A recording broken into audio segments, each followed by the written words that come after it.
It is, eh? Yes. Yeah, and we thought about it because there were way more instruments, and then like less is more. Yeah, and the voices, eh? Yeah. That backing choir got rid of them. All that hard work. I know, right? Took 6 months. Talk to your bloody crowd. Hey, like the people who are not into music already turned it off. But who is not into music, my friends? Ooh, Deaf people.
oh, yeah, we're back. we back? Bro, I like that. I like that. We have all the elements of a studio here. I love how you're talking about older people making technology work and then boom, it's gone. And yeah, I know, right? Yes. Anyway. Technology whipped you in the ass for that one. And Taylor is old. So that proves that you tell the old people how to subscribe to YouTube channels, and then you can get notifications about when ALTBAYS is on. But you should know anyway, 3 times a week, every Monday, Wednesday, Friday at 7 p.m. Shit, Leroy. Well done. Thank you very much. Hello, Fabian Roberts. Leo Magri. What's happening tonight? You're wearing a hat. It's a dark green sort of khaki hat. I like it. It's very nice. Wearing hats indoors is cool and fashionable. Do you think so? Not really. You never wear one? No, I don't. Okay. So for the people listening... Look at his luscious locks. Why would you cover that up? I know, right? Thanks, mate.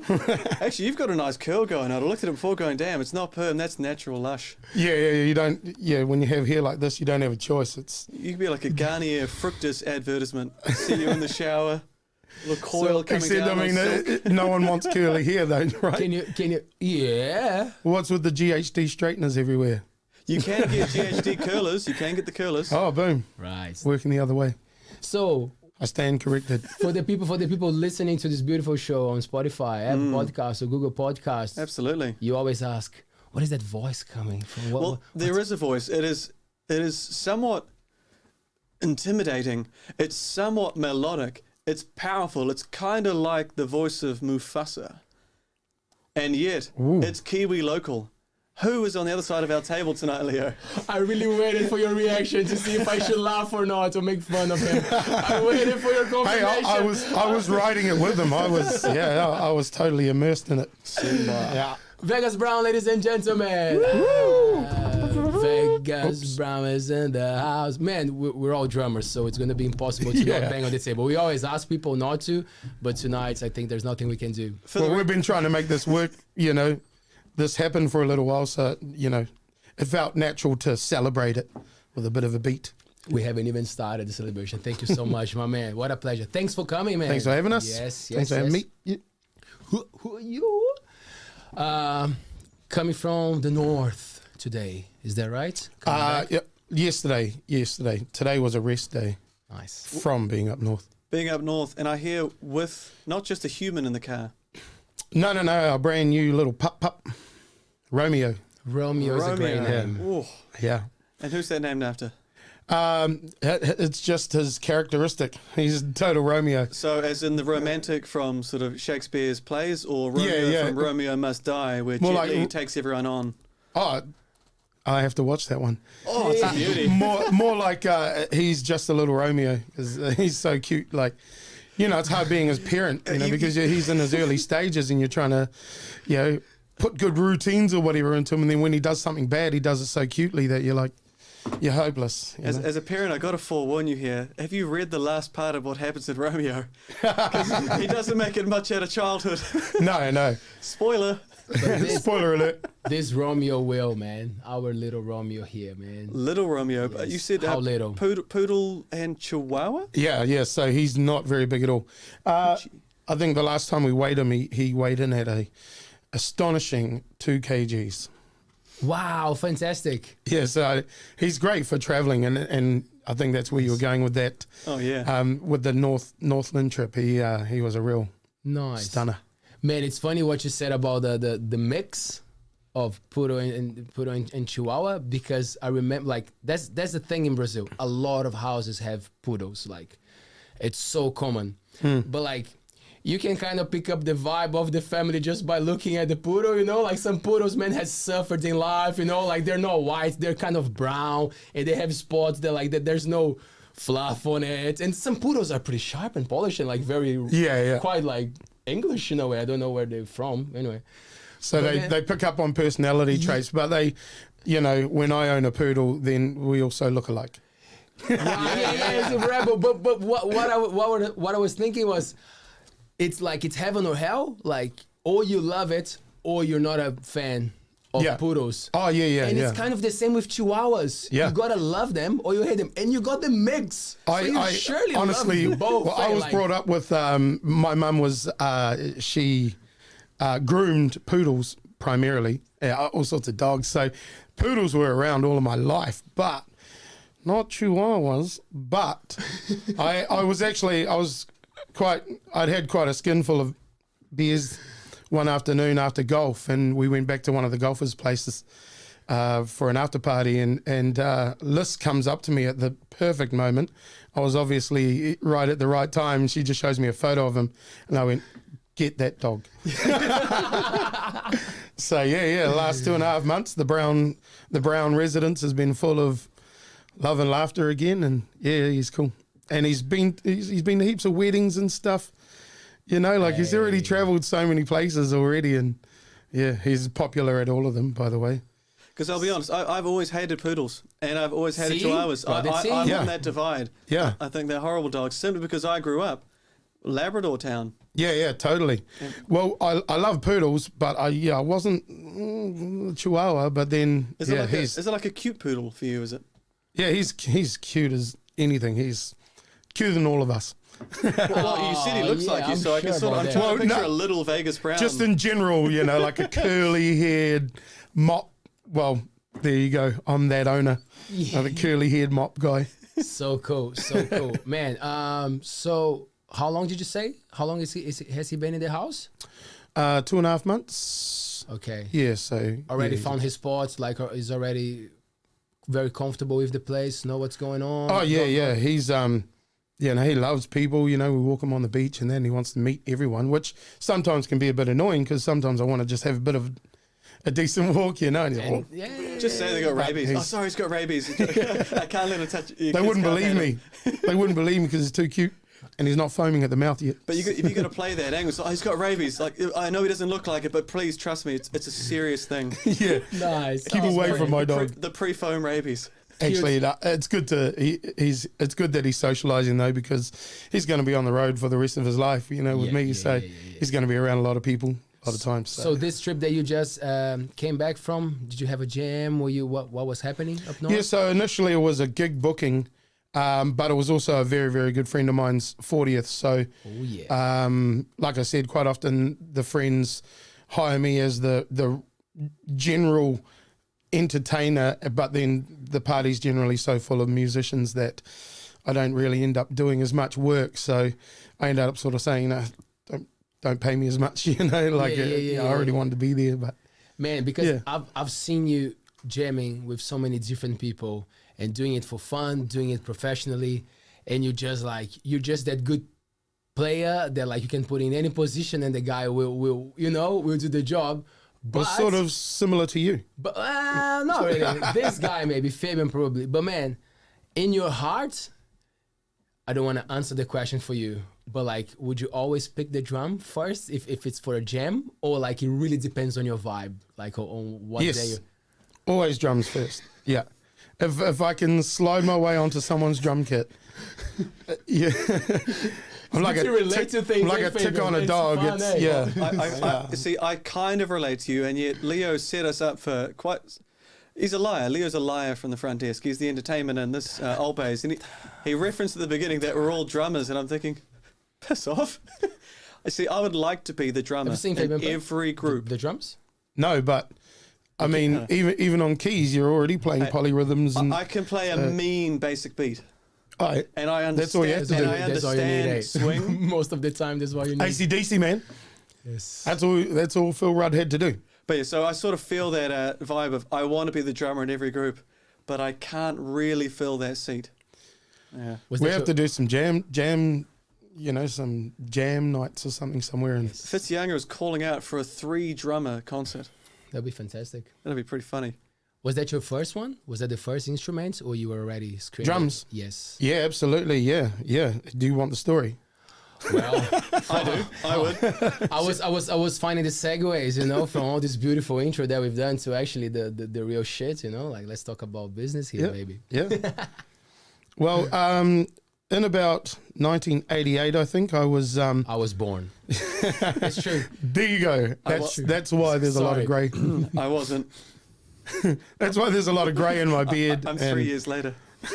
Well, yeah. So in '88, I was a little rock and roll dancer actually, and there used to be a lot of hops.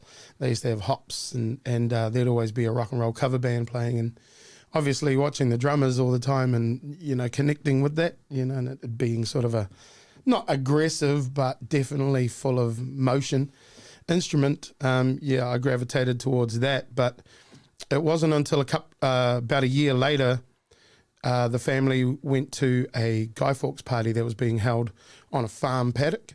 They're having a big bonfire and a guy and all that sort of stuff, and live band set up just on the paddock. No stage, no back of a truck, just on the paddock, just like everything else. And when they started up, I just, there was no separation from us or them, so I was just sitting down watching the drummer, just sort of by his feet. And his name's Andrew Fleming, and we're friends on Facebook. Crash. Actually, it means more on Facebook than in real life, right? Is that how it works? So cool, so good. His actual name was Crash back in the days, because that's the drummer's name. And anyway, in the break, how many crashes did he have? Are you that good with your memory? He had a 2 crash and a ride set up for this particular one. Yeah, just beautiful. A good standard rock setup. Yeah. I plucked up the courage to ask him if I could have a turn on the drums in the break, and he was he was just out of school in his first band and all that kind of thing anyway, so he was more than happy to be go for it. He was loose and young and loose, so he let me up, and then and I was just playing along to whatever the songs were on through the PA. And anyway, at some stage, he sort of came up to me and he said, "Oh, I didn't know you were a drummer." And I said, "Oh, I'm not. This is sort of like, this is my first jam." And he was like, "Oh, cool." And he sort of later on was speaking to my mum and sort of said, "This guy's got a natural rhythm. You should follow up on it." What sort of age? thing. How old were you? So I would have been about 12. Yep. Yeah. So Little Vegas. So he was Crash and you were a China or something. Yeah. One of the 2 China set up. Yeah. But So she actually had the opportunity to get me a drum kit a few months later through a mutual family friend whose dad had this old Edgeware kit up in the rafters of his garage. This thing was nearly already a vintage kit, but had been up there for ages, so it was really well looked after. But they sold it to Mum for $100, and she was able to put that together with 4 boys, you know, solo mum. But she did, and I got a drum kit, and I said to her, Mum, this is it, you know, that's not going to be like karate, or it's not going to be like, you know, all these other fads that, you know, this is gonna turn into a thing, you know. And then I set it up in my bedroom with a little detachable speaker boombox type thing, and I just played along to Solid Gold hits and, you know, that sort of thing. They had all sorts of different songs would come up, so you're just playing along to songs, but inadvertently you're learning all sorts of different time signatures and you know, that sort of stuff, which you don't know at the time. It's just, you know, playing along to everything that's playing. Yeah, the feel. You get the feel of what's happening much more than the theory. You don't go, now I know how to play a swing beat just because you've played along to something that's da-da-da-da-da. You know, it's just you played along to that thing and I can just play it. So, yeah. And so after a while, I just felt, there was a time where I felt like I could sort of play any type of song. Yep. So then I felt like, well, then surely that means I'd be ready to be in a band. Yeah. Were your brothers like on a similar journey as these things were happening? Were they also involved with learning an instrument, or you brought that up? And where do you fit in terms of the brothers? Oh, so I'm third youngest. Yeah, there's one more under me. No, my oldest brother, he might have already been shifted out possibly by then, but he was a very big car man. You know, there was always setting the scene at the Brown House, you know, in the 80s on Saturday afternoon. There was always about, you know, 6 or 7 of his friends there, and they've got the car jacked up and they're bleeding the brakes or changing the, you know, carburetor or something. And, you know, crates of beer and Jimmy Barnes or, you know, whatever's cranking and, you know, talking heads. Yeah. So the influence was surely there was. So my father actually was a multi-musician. So that's where it sort of. I don't remember you talking much about Dad. So what was the thing? How long were you? Because I didn't really get to know him. Like he was in and out of jail a bit. So in between being an entertainer, like this is in Dunedin, so he used to work like the Friday night, I think they called it the Strip or something, where there are a lot of bars and that set up in concession. And instead of having his own band or having the one gig, they had house bands, and so he would just go in there and do like a small set there, small set to get his $30 or whatever, small set there, and then at the end of it, it's, you know, he's done like the amount of a gig, but in a few different venues. And that's an interesting system, eh? That's really cool. That's how it was set up, yeah. It'd be cool because you're getting a variation yourself as an entertainer, and the audiences are getting a variation of entertainers. It's like win-win. So even without like, because you didn't get to meet him, but you knew about the musician thing. Well, yeah. There were a couple of photos of him, you know, singing on stage and stuff like that. And Mum had a few stories of. Would you see that as a kid? Do you remember that? Like those memories of oh yeah, that's Dad? No, actually, it wasn't until later because, you know, we didn't really speak too much about Dad at that stage. Mum actually moved us up to the North Island to get us sort of away from him. So, there wasn't much speaking about Dad till later when we were sort of older and interested, you know. What age were you in Hamilton? We moved up there when I was about 2. Oh, sweet. So, okay. So you were based in Hamilton from there? You got it. Yeah. Did you do rock and roll with Fraser Tech? Was that where you did that? There was a rock and roll club. There was at the Drifters or something like that. No, it was a St. John's Hall in Hamilton initially. Okay. The River City Rock and Roll Club. Yeah. I was actually I was only 3 months after starting there, and I ended up winning the junior club champs for that one. Well, mates, bucky. Hey. Might still have the sash still somewhere. Might have it somewhere. It's above your bed. And then getting involved with bands, that was something very early for you, right? Yeah. So so I had my drum kit for about a year, and I'd played along to anything that had come on Solid Gold, and also like, you know, Led Zepp and everything else that I loved. And I just felt like I was good enough to be in a band. So I looked in the paper and I saw an advertisement for a drummer wanted. And I rang him up and I'm like, oh, I'm ringing about the job and about the drummer. And he said, oh, how long you been playing for? And I said, oh, just coming up a year. And he's a seasoned musician. And John Bissett, I think his name was actually. I was doing his shout out to another person. Good. He was in the Mods, I think, and a couple of other bands. He was actually in a band called Fraternity from Australia, which had Bon Scott as the lead singer before he joined AC/DC. But yeah, so he sort of said, oh, okay. And he said, how old are you, do you mind? And I said, 13, be 14 soon, and he's just like, okay. Hasn't played very long, not very old, no. And he said, look, I'm looking for someone, I've got a residency starting soon, and I'm looking for someone who's sort of ready to go now and, with a lot more experience and stuff. So, but I'll keep your number and if I hear of any startups, I'll pass on your number.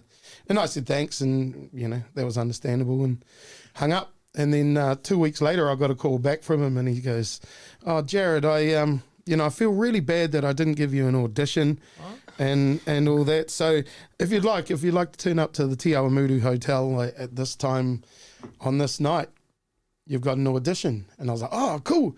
So then I went out and saw my mum had this dog grooming studio thing. And I went out to her dog grooming studio and I said, you've got to take me to Te Awamutu Hotel on blah, blah, blah night. She goes, why? And I said, because I've got an audition for a professional band. Yeah. Go back to school. Come on. I know she would have totally preferred I be a musician. Oh, I'm sure. Of course, the influence. Yeah, the support, right? When there were musicians, as personal friends coming around home and stuff. So it was always around. So no, she said, I didn't even know that you were like, how did this happen? I said, I saw an ad in the paper the other week and I rang it up. And she's like, oh, okay. So anyway, we put my $100 drum kit into the Viva, which the bass drum had to go in the passenger's seat, front passengers. So I had to sit in the back. But yeah, and she drove me out to the Te Awamutu Hotel and discussed sort of 10 songs that we all knew together. The bass player was auditioning as well that night. So it was there was not a unit at all there. And, but, so we decided on a few songs and Smoke on the Water was the first one. Dun, dun, dun. And I'm just looking out at it, like there's people in front of me. Because, by the way, when we walked into the pub, it was open and like operating. And this was not an audition. This was totally, his residency had started and he still hadn't sorted the drummer issue out or the bass player. Oh, great. So it was like, okay, my first gig on the residency is auditioning these guys. Were you still 13 going on 14 or did you turn 14 yet? No, I was still, yeah. Or maybe I turned 14 by this stage. Oh, you can go to the pub then, that's fine. Yeah. It was the 80s. Different times, kids, different times. There was a decade called the 80s and it did happen. And so how did it go? How did you feel about like jamming with these other people? Oh, look, I had already obviously decided I knew I was good enough for it and everything and made the calls and everything. Like this was my plan coming to fruition, full circle. There are people out there waiting for me to play my drums. That's how I felt, And so nice, even from just attacking that hi-hat start there, on every kick I was looking out, making sure that they were looking at me. That's the kind of kid I was, back then. And, great. And so we smashed out a set of songs, and then we had this meeting out in the foyer, and I said to him, when we did Smoke on the Water, there was like no other voice in the choruses, in the Smoke on the Water bit, there was no other voice. Where's the other voice? And he goes, oh, that's a harmony. That's, no one else is a singer. Derek, the bass player, had a really, really bad stutter. And so I said, put a microphone by me, and I'll, And so in that one audition, I also discovered that I could naturally harmonise and still play drums and everything. And so when we had our band meeting in the foyer, he said, "Look, Jared, I've auditioned about 10 drummers, and one of which has been playing in bands for like 10 years and has heaps of experience." And he said, "You are by far the best drummer out of all of them. And so you've got the gig. Every Friday and Saturday night we play here, and you get $50 a night." So he had to start like a bass player too, yeah. Oh, dear. Yeah. So both share. Yeah. It sounded like a good deal for you, I guess. it was a great deal for me. Like $100 a week to play my drums and have people look at me. Yeah, I was totally up for it, as long as Mum was up for bringing me out every weekend, which she was. And what about playing at school? Because that was also a thing for you a bit later then, right? You got the school bands. I remember, I think we had a chat about that. Can we just run that back? So you started listening at home, set up your little ghetto blaster. At what point did you engage school with your drumming? Yeah, so that was third form. That was when I was 13, I started with music, but I was only really into the practical. You know, like at that young stage, I was just a young hothead that obviously knew I had a natural ability. And at that stage, I only wanted to play the instruments, you know. So I was sort of quite checked out for the theory side of it. And then as soon as it was, boom, you know, I was over at that drum kit, or I was even like wagging other classes, and like, you know, I would grab a guitar and go up onto the stage behind the curtains, you know, in the hall, and just jam there until I got caught, you know, and had to go back. But then, so one of the things that when I did that audition, yes, I was still 13 at that time, and so then when I discovered that I could harmonise from the drums, it came in handy very soon after that, because my school band, Aces High, which was going to play. You'd think that we were going to play an Iron Maiden song, but we weren't. We were going to play Stairway to Heaven. Which one was the Iron Maiden one? Did you have something in mind, or? No. You would think that by the name of Aces High, the band. Sorry. But no, we were actually playing Stairway to Heaven. Oh, yay. Yeah. Ooh. Yeah, oh, great song. I don't know, you know, back then still students had the attention span to sit there and listen to a song that went for that long. But just before our stage call came up, our singer freaked out and quit. It happens. Yeah. There, Fabian, you know of people that have freaked out. It happens. It happens. It happened to us. And and he just quit, and he said, I can't do it. I can't go out there. And we were like, the heck are we going to do? Like, it's only guitar and vocals for ages. You know, it's like, then we didn't plan on playing anything else. So I just said to them, look, I'll try and sing it from the drums. But I didn't know whether I knew all the words properly. And so our bass player's older sister started frantically writing them down for me. And the only thing she had in her handbag to write it down on was an envelope. So you got the words to Stairway to Heaven handwritten on an envelope. Okay, I can hardly see it this close, let alone down by the hi-hat, you know. And so I don't know whether I pulled off the lyrics or not. I didn't bother with that. It was just taking me away from it, and it was too hard. But I just gave it my best, and we did it. Yeah, we How'd cracked you go with shredding those high notes? There walks a lady.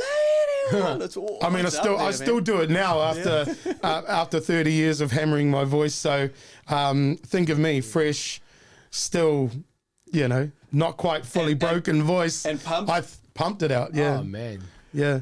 And actually, that was quite cool. But the other band that I was in, VD, did do Iron Maiden. Oh, and we won.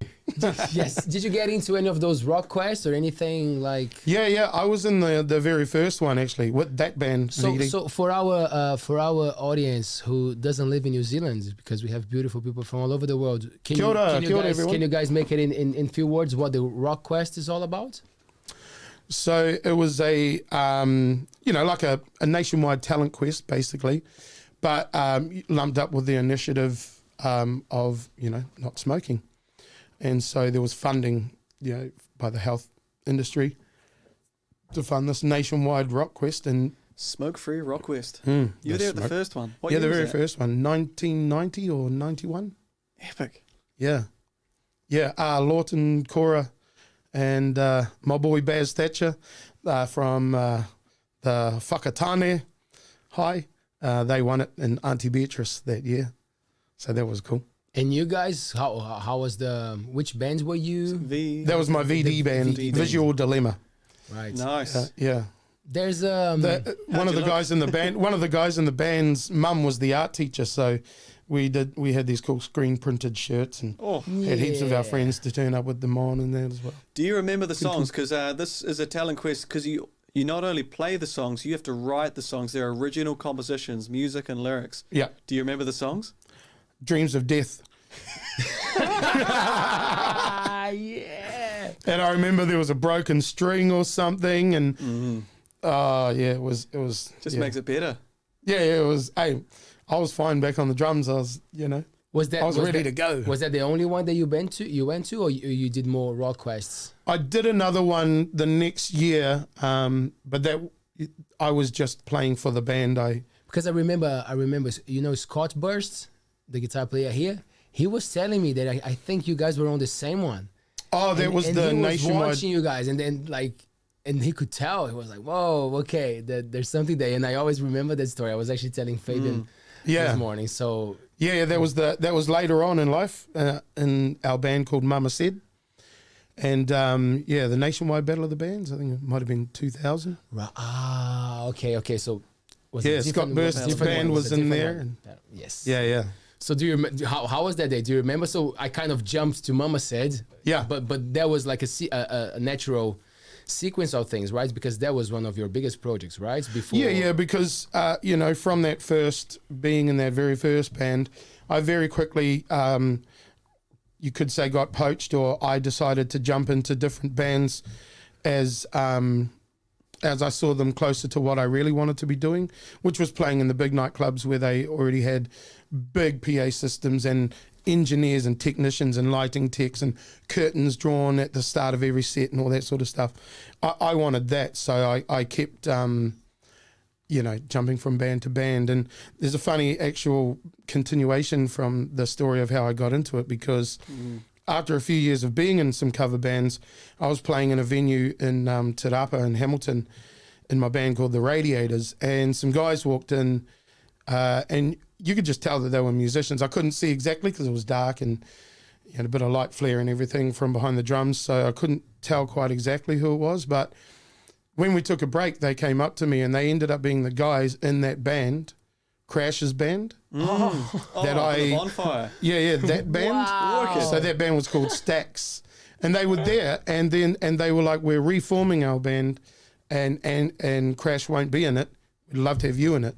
So it was sort of like this crazy full circle thing where I ended up playing in that band with those guys. Yeah, little China grew up. Yeah. 18 inches, 22-inch rides. I actually did buy a China too at that stage because I thought, well, I'm playing in the big nightclubs now and everything like that. Gotta So have a China. Leo, for those that don't speak drum talk, what is a China? What is this reference I'm making? Well, as you can imagine, the Chinese reference of a symbol, and the cool thing about the China is that it's actually the opposite of what inverted of what you would expect a symbol to be, and the edges of it are quite large, so you can actually lay your stick on it. Different drummers play it different ways, but I always learned a bit more like leveled. Yeah, so yeah. You can lay it on it. Eventually, I Is that right? Is that a? My expression, it's like a teeny tiny little upside down. yeah. It's like a fish that's like fallen out of the bowl and is just flapping on the table. It makes a tiny little noise and it looks sad. It's like a trash can with a stamp on it. But it comes so handy. Trash can lid with a stamp on it. It comes pretty handy, right? They're great. It's a great accent. Splash without power. Splash it up. Yeah. You can say that. You can say that. Anyway, carry on. Sorry.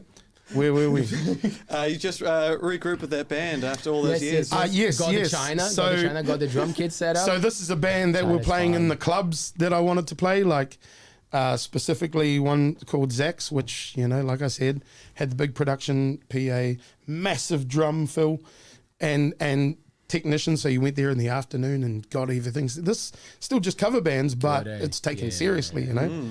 And so the first gig at that particular place for this new lineup, one of Crash's very good friends at the time, approaches me, and this guy, I thought he was Sebastian Bach from Skid Row. Skid Row, yeah. He looked like that. He was so handsome, and you know, and that presence, the just long the presence. hair, and he actually does have an accent, you know. So I thought he was like legit, you know, and he is, and you still are. I'm trying to think of his name. I Good heard man. Johann That was Sebastian Bach, and I thought you meant Johann Sebastian Bach, the classical composer from. Like, it was like, You what? would. But no, this was like a bona fide rock star as far as I thought, was coming up to me. And anyway, he sort of said to me, you know, Andy's, one of my real good friends and that. And, you know, so I just want to say, man, I hope you're as good as you need to be. Or, you know, like, I hope you're good, because he, you know, sort of almost like, you know, they've kicked him out for you, so you better be good type thing, which I have no idea of the politics behind anything and whatever. I was just thinking. You just got the message. The message just came to you. So anyway, I was like, but still really excited to play. So the band gets announced by the in-house DJ. Curtains open. I ain't shut the sheriff, or whatever you're playing. And, gave it everything for that set. And then I remember, and they used to have a green room side of stage and that. And I remember being in there, and he comes, and I had a beer, and he comes up to me and he grabs my beer out of my hand, and for that split second I thought, he's going to crack me one, you know? Yeah. And he actually just shakes my hand. He goes, I can understand why they've got you, man. Like, you're a real asset to the band, and you know, all this kind of thing. So it was like, gratification type thing. Yeah. That's nice. It feels good, eh? Should we do that for Neil McDonald, that's who it was. Hey, bro. There you go. Should we do that to some of the kids at school? Like, and they're about to get on stage for the first time in front of school, and you know, a lot of great drummers have been on the stage. Yeah. I hope you live up to last year's year 10s. There's nothing like that nervous energy to pull out the best in you anyway. Yeah, the little bit of pressure, eh? Yeah. That beauty. I'm not going to do it. You do it. I would. You got to be the good cop, bad cop. But in terms of music teachers, you know I wouldn't do it, Fabian. No, you know I probably would. I probably have. Yeah, that's what I'm thinking. Yeah, I'm just waiting for the guy hang himself. Okay, yeah, you can pretend you haven't. Let's do it like that. I'll pretend away. Thank you.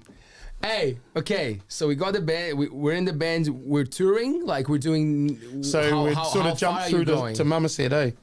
Yes, because you were doing good with the very professional cover band, doing great. Yeah. Right? Yeah, absolutely. How was the reach? Like, how far would you go? Were you already enjoying that lifestyle of like jumping in the van? Yes. Going, yeah. Yes. That was the beauty of it, you know, in the cover scene. You know, you'd often do a Thursday, Friday, Saturday, you know, somewhere, whether it be 3 different towns or one town on the Thursday and then do a Friday, Saturday double header in another one. The whole thing of staying in hotels and all that sort of stuff, that was, you know, that's just the same feeling as being on tour. But you can go home for a few days in between. Yeah. And then Mama Said, and then that's a leap, right? That's something cool that happens there. So Mama Said, I would say, is where sort of I had the feeling that I wanted to. I always mostly just wanted to be. I just wanted to be a drummer initially, but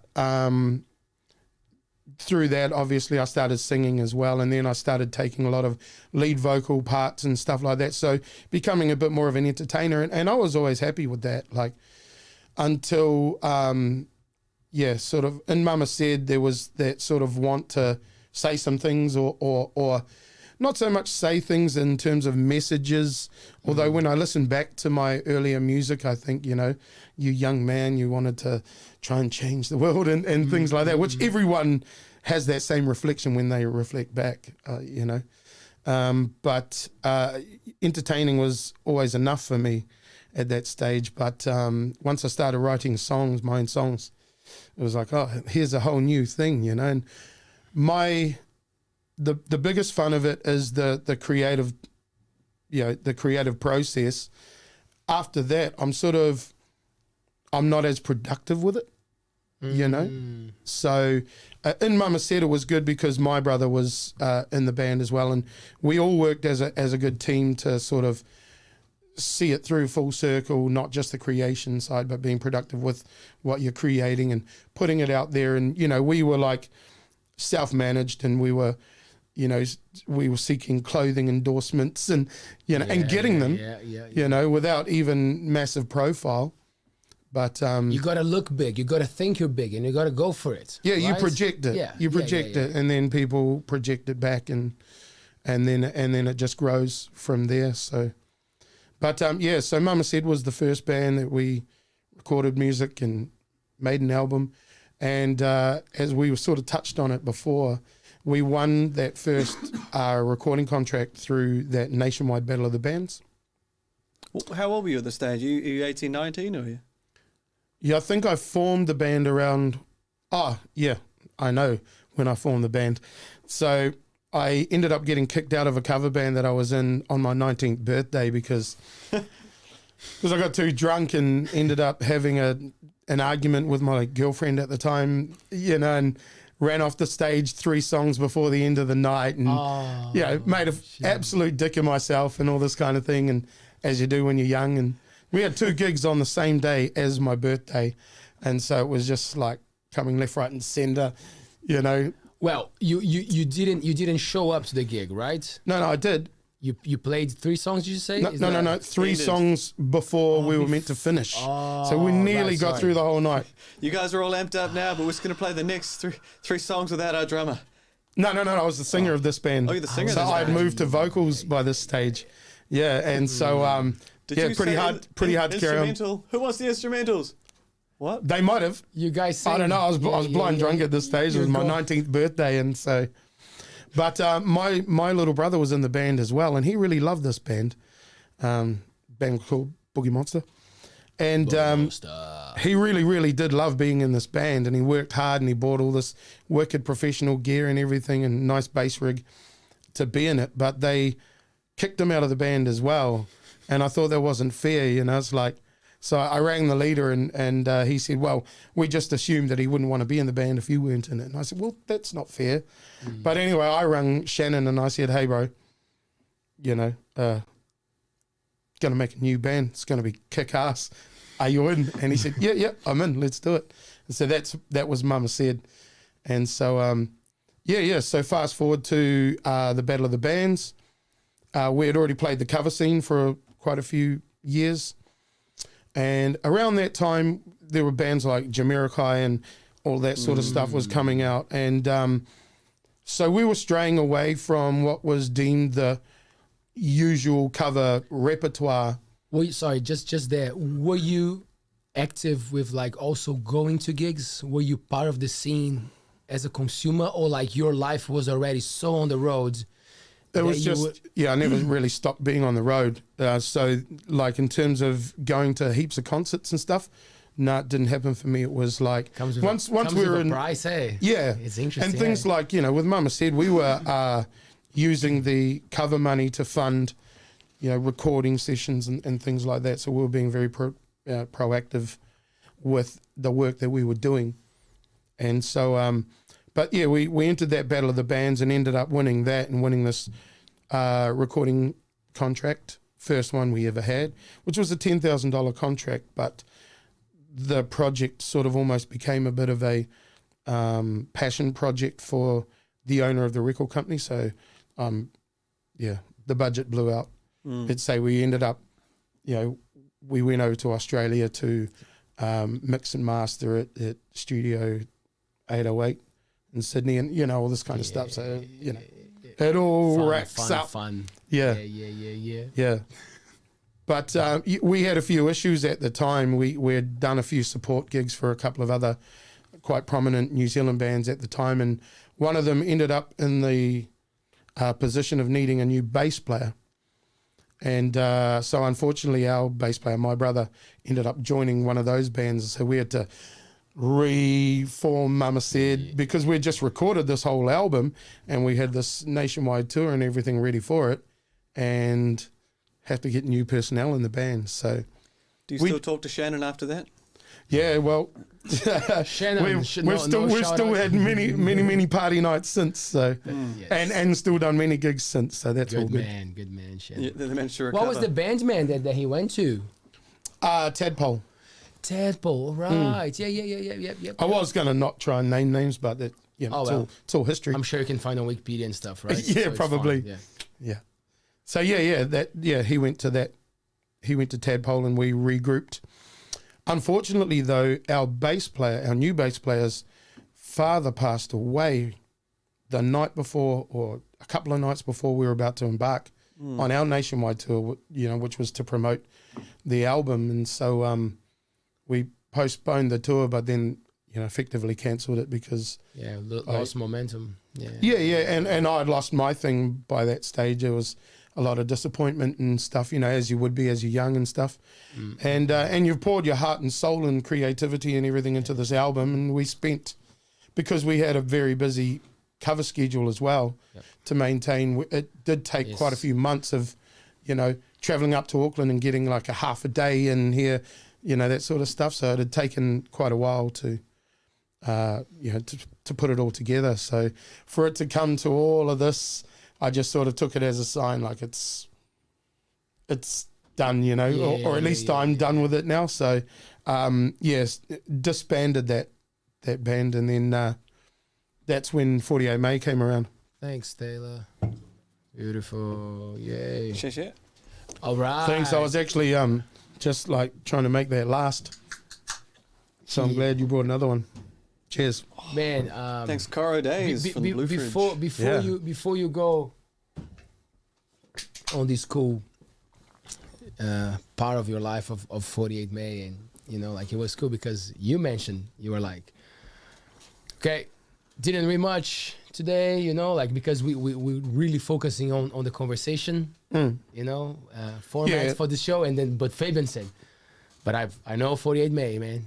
Heard about it. I know what was happening. As a Kiwi kid, the name was a name. And the ignorance of being a kid is the fact that for me, 48may was just a band name as any other band name was. International, it was a name. It was on the TV, it was on the adverts, there were CDs around, people. It was part of collections, Kiwi Works. Yeah. So before for a moment there. So before you jump in and break that down for us, like, you, as a guy who was doing the covers, who was finding your voice, who was loving the drums, when you jumped into that project, were you kind of like, that's it, this is the one, we know where we have to go, we know the people that we need, and this is going to be the big thing? Or not, or the 48may? And 48may? Yeah, or kind of happened as sometimes it happens, or you had that mentality of like, that's what we're going to do?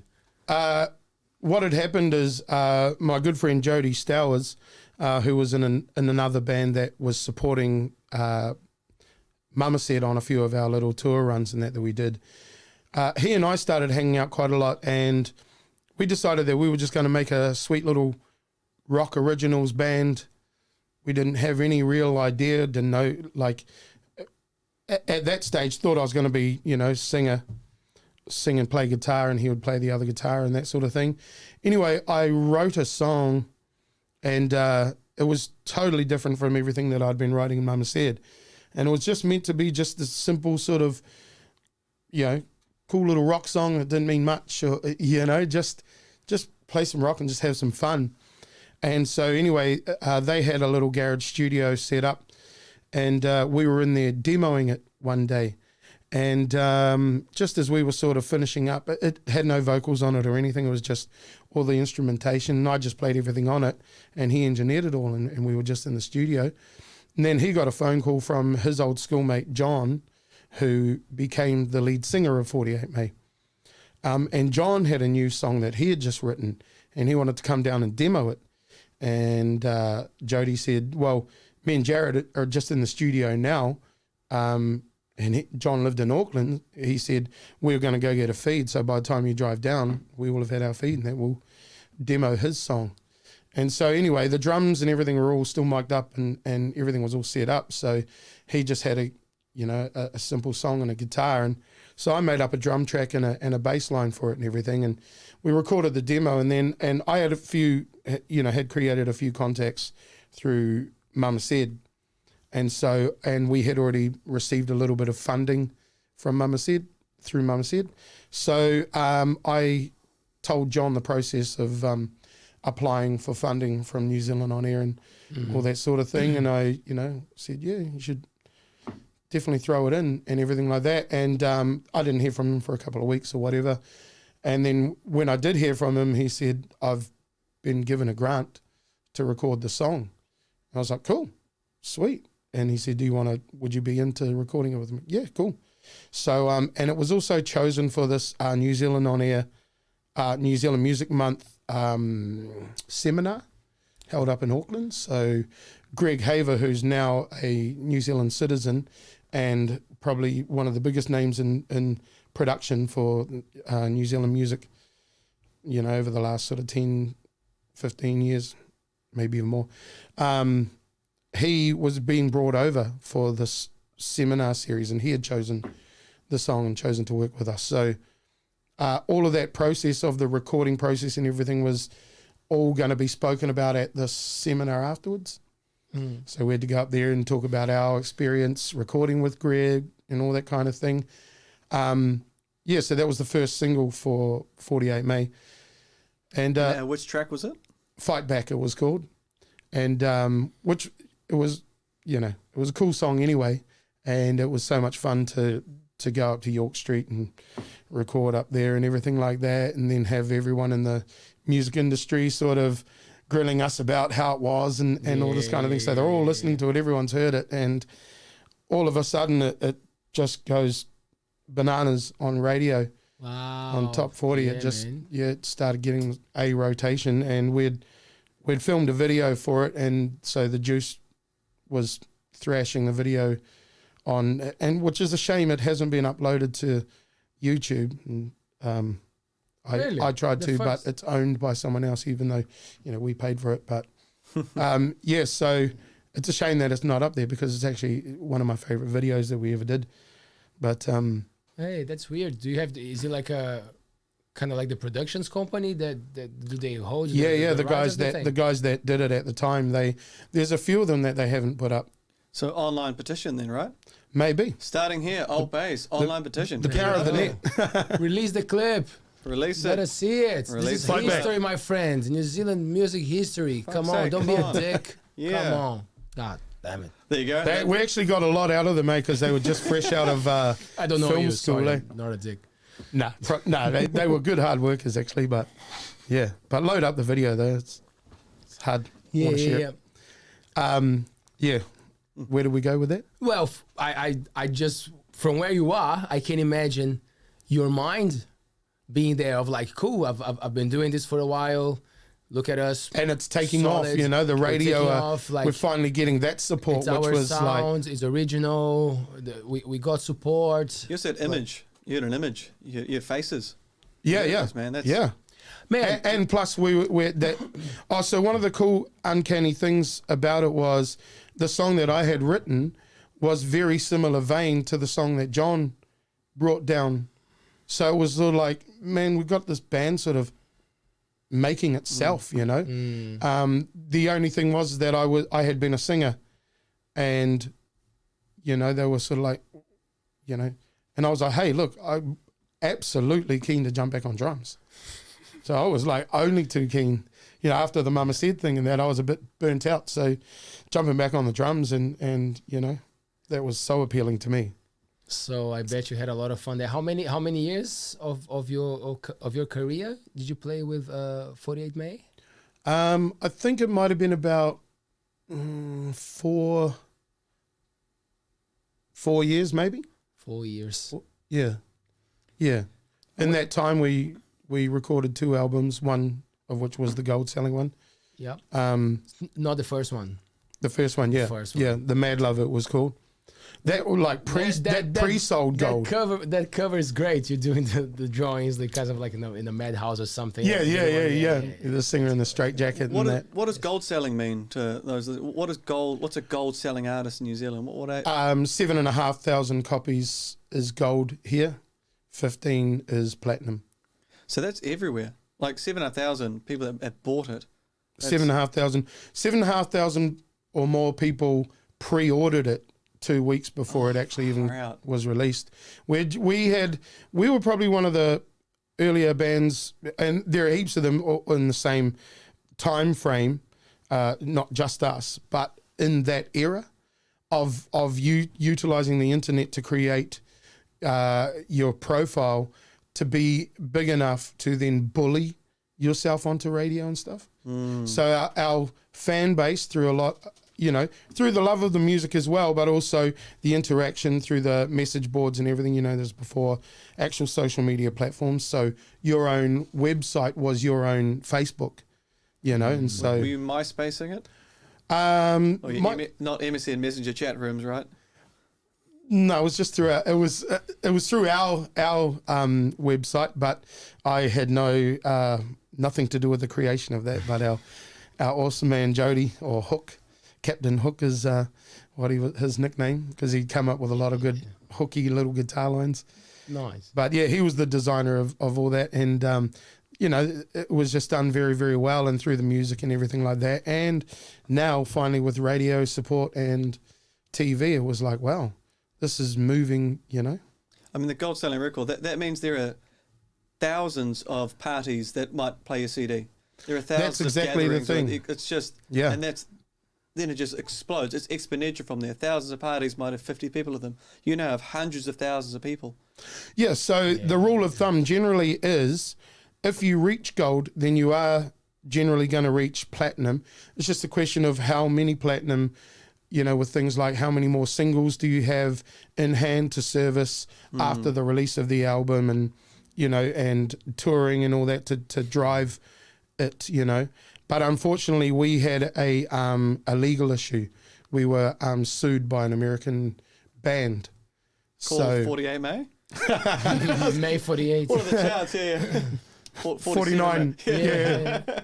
Oh, damn. So in what moments of the career was that? In like around... So this was after the album had dropped, and we still had, I think, 3 more singles to service. So we had plenty of ammo ready, and we had just signed on to this big massive 30-something date tour of the whole country with Stereogram,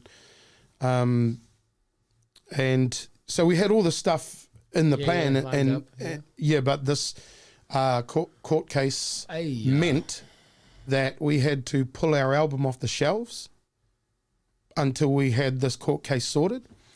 So please tell us, how did you find out? What was the thing you were doing, and when did you find out something was up? Because I don't know anything about this. So we had released I think it was our 3rd single, which was called Leather and Tattoos, and it charted really well, and it was I think 10 or 11 in the charts and everything like that, and so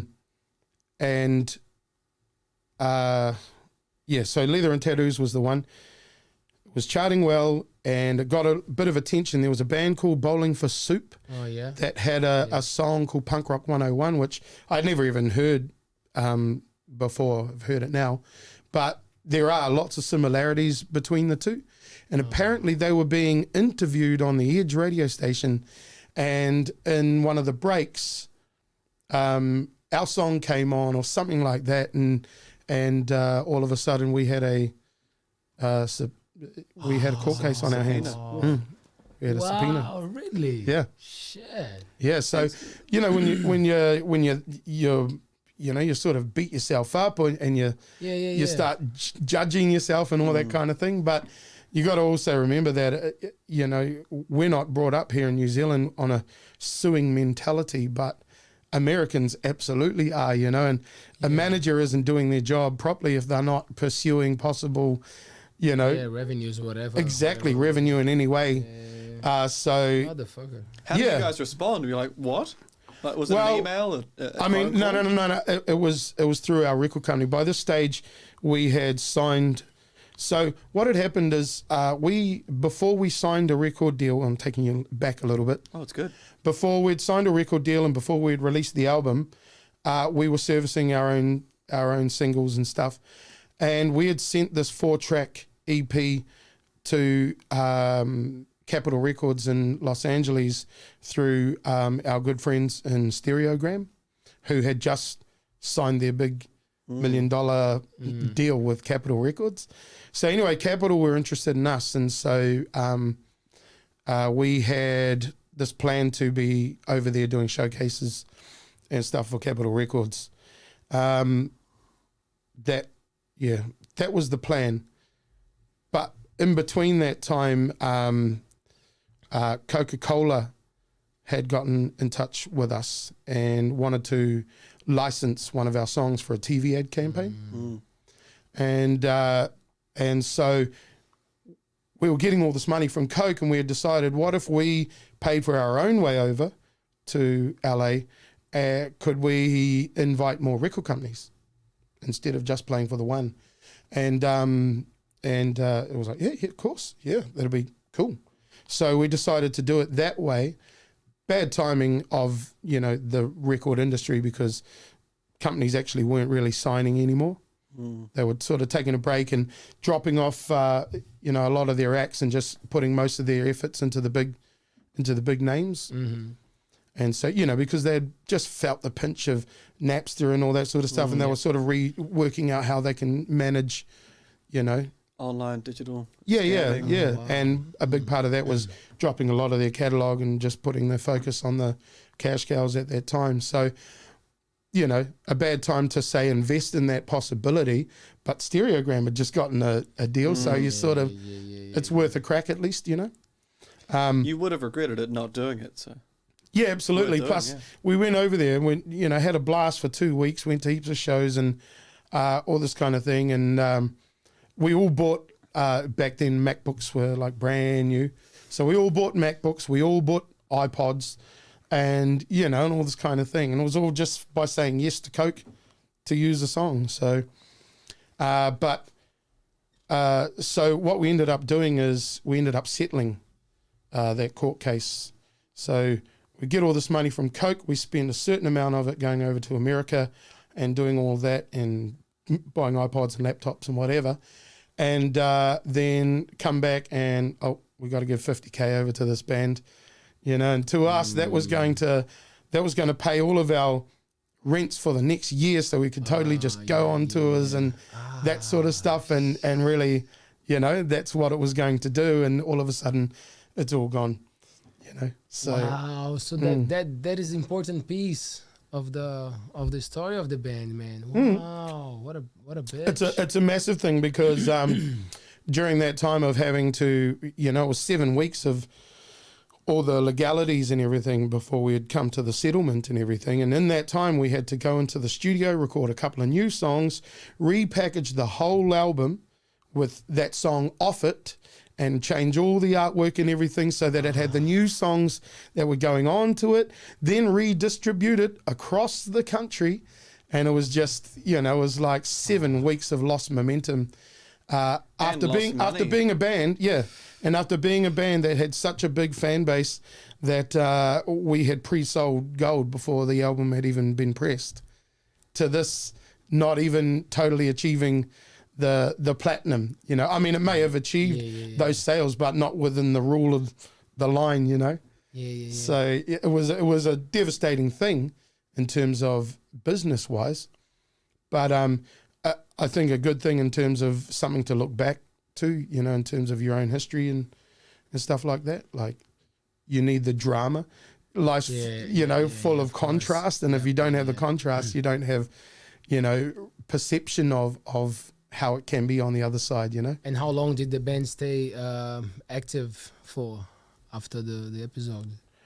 Well, because we eventually then became a Warner's band. We still had all this profile and this massive backing and everything. So, we still had another album deal to do with Warner's. So there was still a whole nother album, so after touring that one, coming away off the road, writing, 45, 50 songs or whatever, boiling it down with a new record company, and choosing the album songs and all that, and then going into the recording studio, which, we used a pretty decent chunk of the advance because, there's an advance for each album. So the second advance, we went over to Australia to do all the mixing and everything, and it was beautiful. So what was the time that you got to tour the most in those years? Because you guys did other countries as well, right? It was not just there was I can't, times and dates are bad for me, but like a lot of the time too, remembering Shannon and I, who were both in 48may, we still had a very, very active cover band as well called Warren of Fatness. And so we were doing a lot of work with Jim Beam, like national work with Jim Beam, right. So because none of us wanted to have to rely on 48may for our take home money or, living money. So we all had other ways of making money while we were still, and plus you got to pay back your advances and everything like that before you see any money. But at that stage, because we had quite high rotation, we were getting pretty decent royalty checks and stuff. So every now and again, you'd get like a $3,000 each to like buy your next sort of 6 months of rent and not have to worry about that. That was the biggest thing. Yeah, just rent. Yeah. Save a little bit here and there when possible. Yeah. Hey, musician life. Musician life, yeah. Wow. When did the band end or you left? What was the thing? Yeah, just after the second album, well, not even the release of it actually, after we had finished it all and everything, and we had shot the first video for the first single, it was somewhere, not long after that I made the decision to leave. And there were probably the biggest reason was that myself and my brother had worked a lot over this time, like Mama Said and all these, in 48may and all this kind of stuff. And it was over sort of a 15-year period, long time, and a lot had happened in that time. And so, our personalities were at that stage, they were quite stretched. The relationship was a little bit stretched, and so we sort of needed a break, so I decided, I'll leave the band and I got to ask, how do you approach that sort of conversation? All right, guys, we got it. The peak of our gold record career. I'm out. Just run out of the room. It has to start with something like maybe a fight. First of all, has to start. Yeah. Oi, shitheads. The video late night fight, and then so like, that's a good indicator. I'm out. If you're starting to throw fisticuffs, then it might be a good time to get out and create some space and sort of learn to miss each other instead of just take each other for granted. What shows were epic? Bands you played with, people you go to. The big day outs and the edge fests and beach day outs and all that. They were. When did Big Day Out start? Is that early days for you? Yeah, it was before 48may. It had already been, had a few years. And in fact, the year that we played, we had just been over to America to do, and this was all secret, by the way, this whole American trip. Okay. But there was, rumors. No. That, through our message board and everything, it was very active, like, where are you? And in fact, there was almost a campaign on the edge, like, where is 48may? And they were sort of trying to ring our phones and trying to find out where we were and all that kind of thing. And that's cool. At that time, it's real cool. Yeah, it was quite fun. And, and sort of thinking, they're all wondering what we're up to, and we're over here in America, possibly going to sign a deal and this and that. So that year was the year that System of a Down were playing at big day out because we actually were all on the same flight. We got some photos at LAX together before we all boarded the plane. And so, that was the year, 2003 or 2004, around there. And Serge's got a house in New Zealand, right? Yeah. Is it in Coromandel? I heard about that. Yeah. Something like that, eh? Yeah. Or Anthony Kiedis or something Heard about like that too. Yeah. Investing in our beautiful place on the shelf. Yes, not a bad place, man. Oh, beautiful. It's paradise. Up north was paradise too, by the way, but, there's nothing like paradise equals home. Big day out. So Sister Down. So you met them. Did you ever get to? Were you at the same Big Day Out playing with them? We were on a smaller stage. Yeah. Yep. But that same year, so like we were all like, it was like the day after we flew in, so it was jet lagged. We'd already been partying hard for 2 weeks solid over in America, So it was, we came back pretty jaded. But, you have that natural hype of, now we're about to play in front of 10,000 people and it's going to be wicked, And of course, you hope that one day you'll be like one of the main acts and everything, but like there's nothing like playing early at a festival, eh? Oh, yeah. Because you've still got your access all areas pass. So then it's your festival. You're everywhere, Yeah, and plus, if you've got your own fan base, they're still going to come to your gigs. So your gig's still going to be wicked. Yeah, man. It's just that it's going to be done by 2:30 or 3 o'clock in the afternoon, and you got the rest of the time to get wasted and enjoy all the other bands. Man, so would you say that like you guys made a good effort and put the party there with the rock and roll life you were living? Like, were you guys living it up? Was it like a time? When I sort of, this is funny, but when I just felt like, okay, we're definitely about to sign a record deal, because we had bullied ourselves with such a big fan base behind us. We had, record companies, whining and dining, wanting it to be us, that signed with them and that. And so knew it at this stage. I actually specifically ended a relationship so that I could live the life. Like I knew it was going to happen, and you only ever get it once, and and it may only be for a short time. So I ended a relationship ALTBAYS Show, so that I didn't have to be guilty about. It's not you, it's living me. It. That's fantastic. Yeah, that terrible line. Yeah.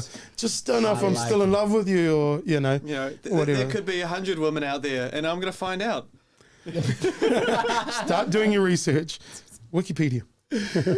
Oh man, big day out. So like, and obviously being like entertainers as well, seasoned entertainers, backstage parties and that, like, we were massive because we had this massive repertoire of songs that we could jam, and that like backstage parties were amazing. Of course. Yeah. Do you have a memory? You didn't even have to get up to go and join a circle that might have been passing around a joint. Like, if you're the guys that's jamming, the drinks come to you, the joints come to you, whatever. It's around you, eh? Yeah. And those were the days, cool.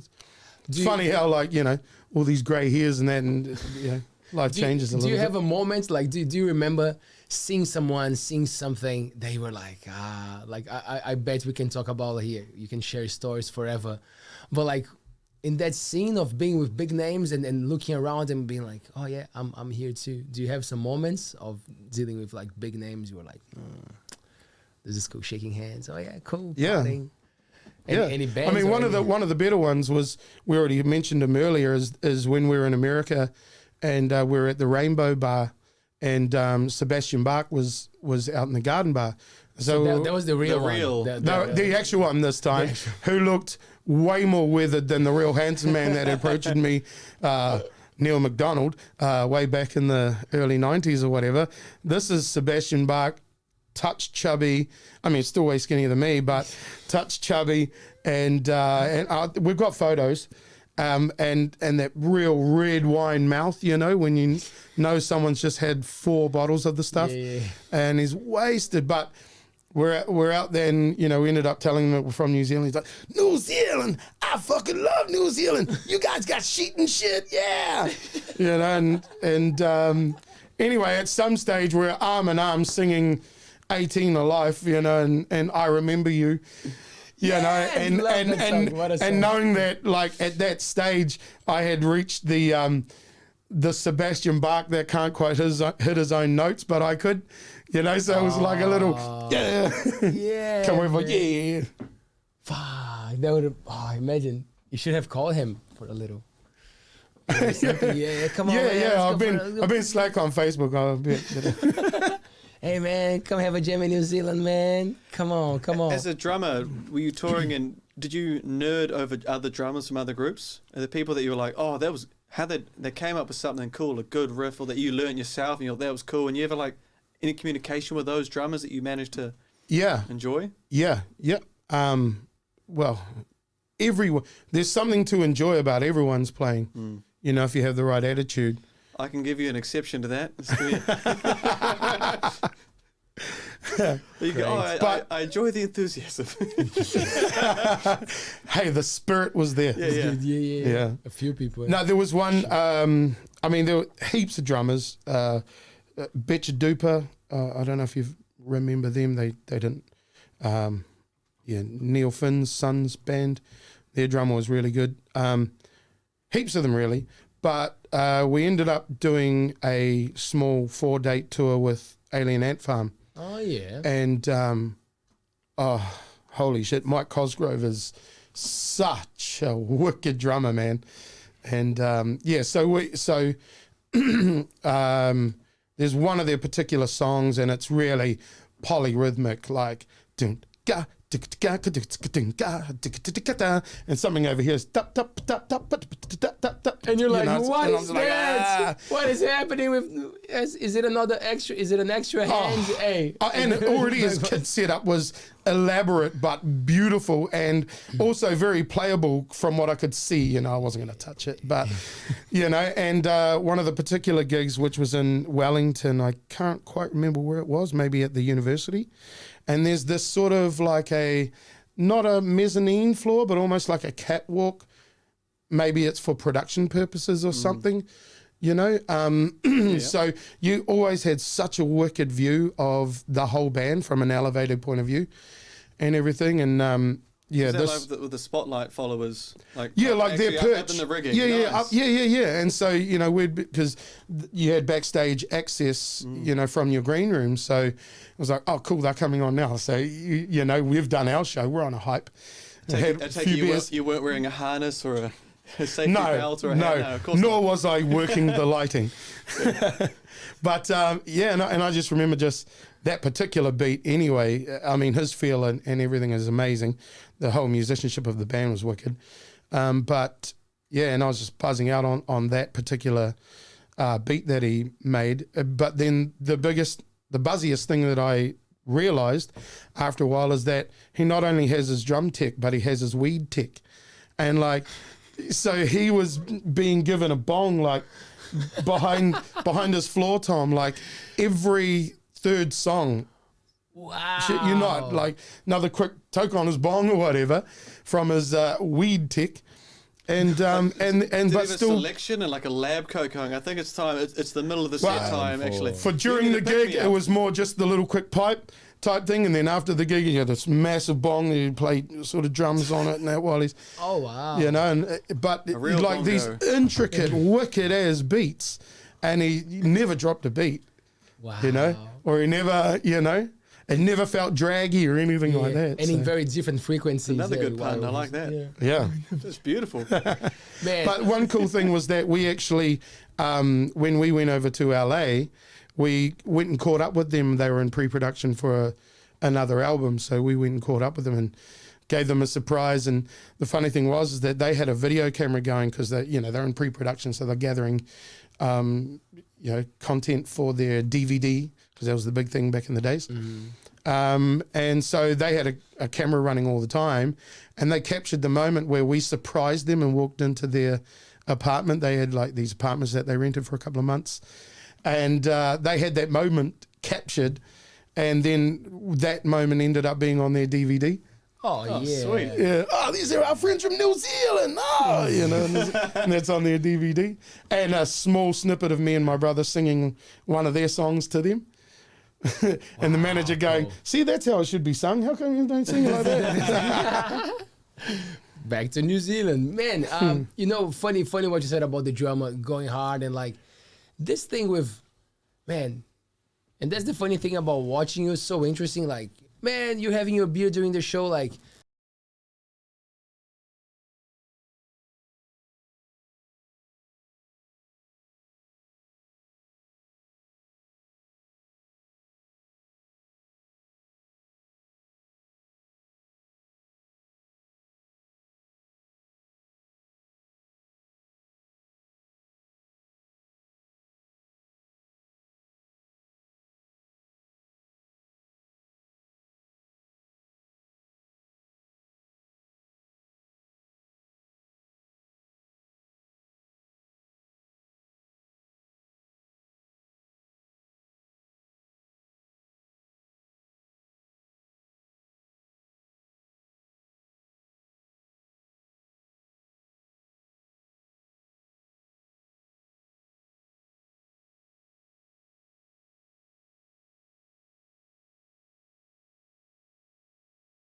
so You know, good. the pre-party got away with it and then turned up to the gig, you know, and then there's the backstage area, you know, and it's just, yeah, got pretty loose. Let's just say the next morning I woke up and I had no recollection of anything bad happening.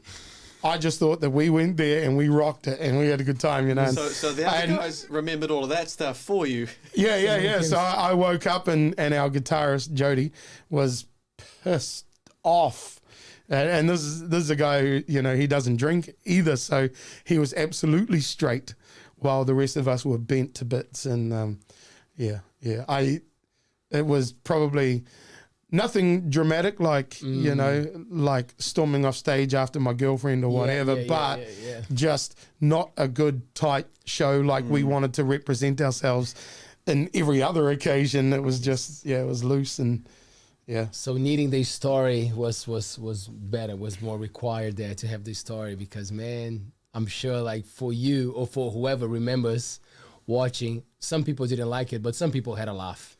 I'm sure because, you know, like when you see someone's like, oh, look at that drummer. Whoa. Oh, yeah. I mean, like as human beings, we're naturally, you know, more interested in chaos. The risque. Rather than a band being sensationally amazing. Yes. But when you're in a band, you want to be sensationally amazing, not the messy, you know, drongos.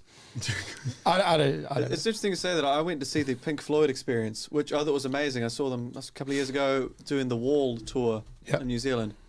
And they play the album note for note, just perfect. Yeah. Which meant you got to sort of watch what happens on the record equivalent.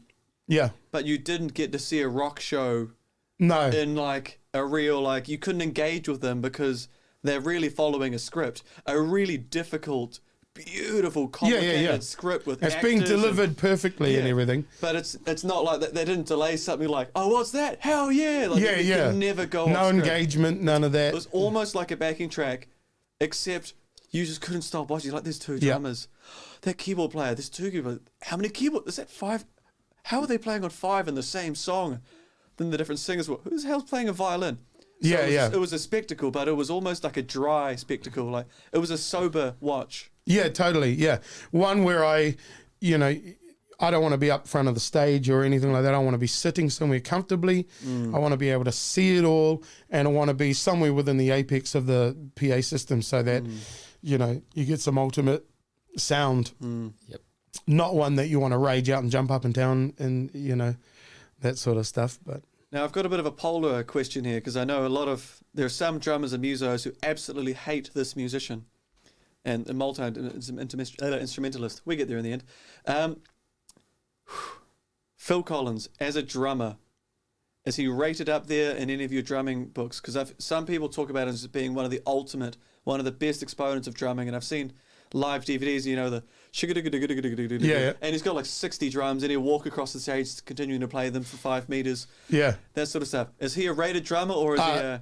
When I was younger, absolutely rated. And I remember that classic drum solo that he does with Chester Thompson, his drummer, you know, just 2 drum kits wailing away, answer question, you know, personality, everything, you know, and then just, and then back to the microphone, you know, I really, but I think the admiration came more as him being, you know, an all-rounder than just, you know, I was more of a fan of Chester's playing, you know, than him being a drummer, but just, you know, the whole guy, you know, he was a showman, he was entertaining, he was starting to do a little bit of acting, which didn't really take off, but, you know, a big influence back in the days. But, yeah, in terms of drumming, enjoyed what he did, and, you know, who can't love the da-dum, da-dum, da-dum, da-dum, boom, boom of In the Air Tonight, you know.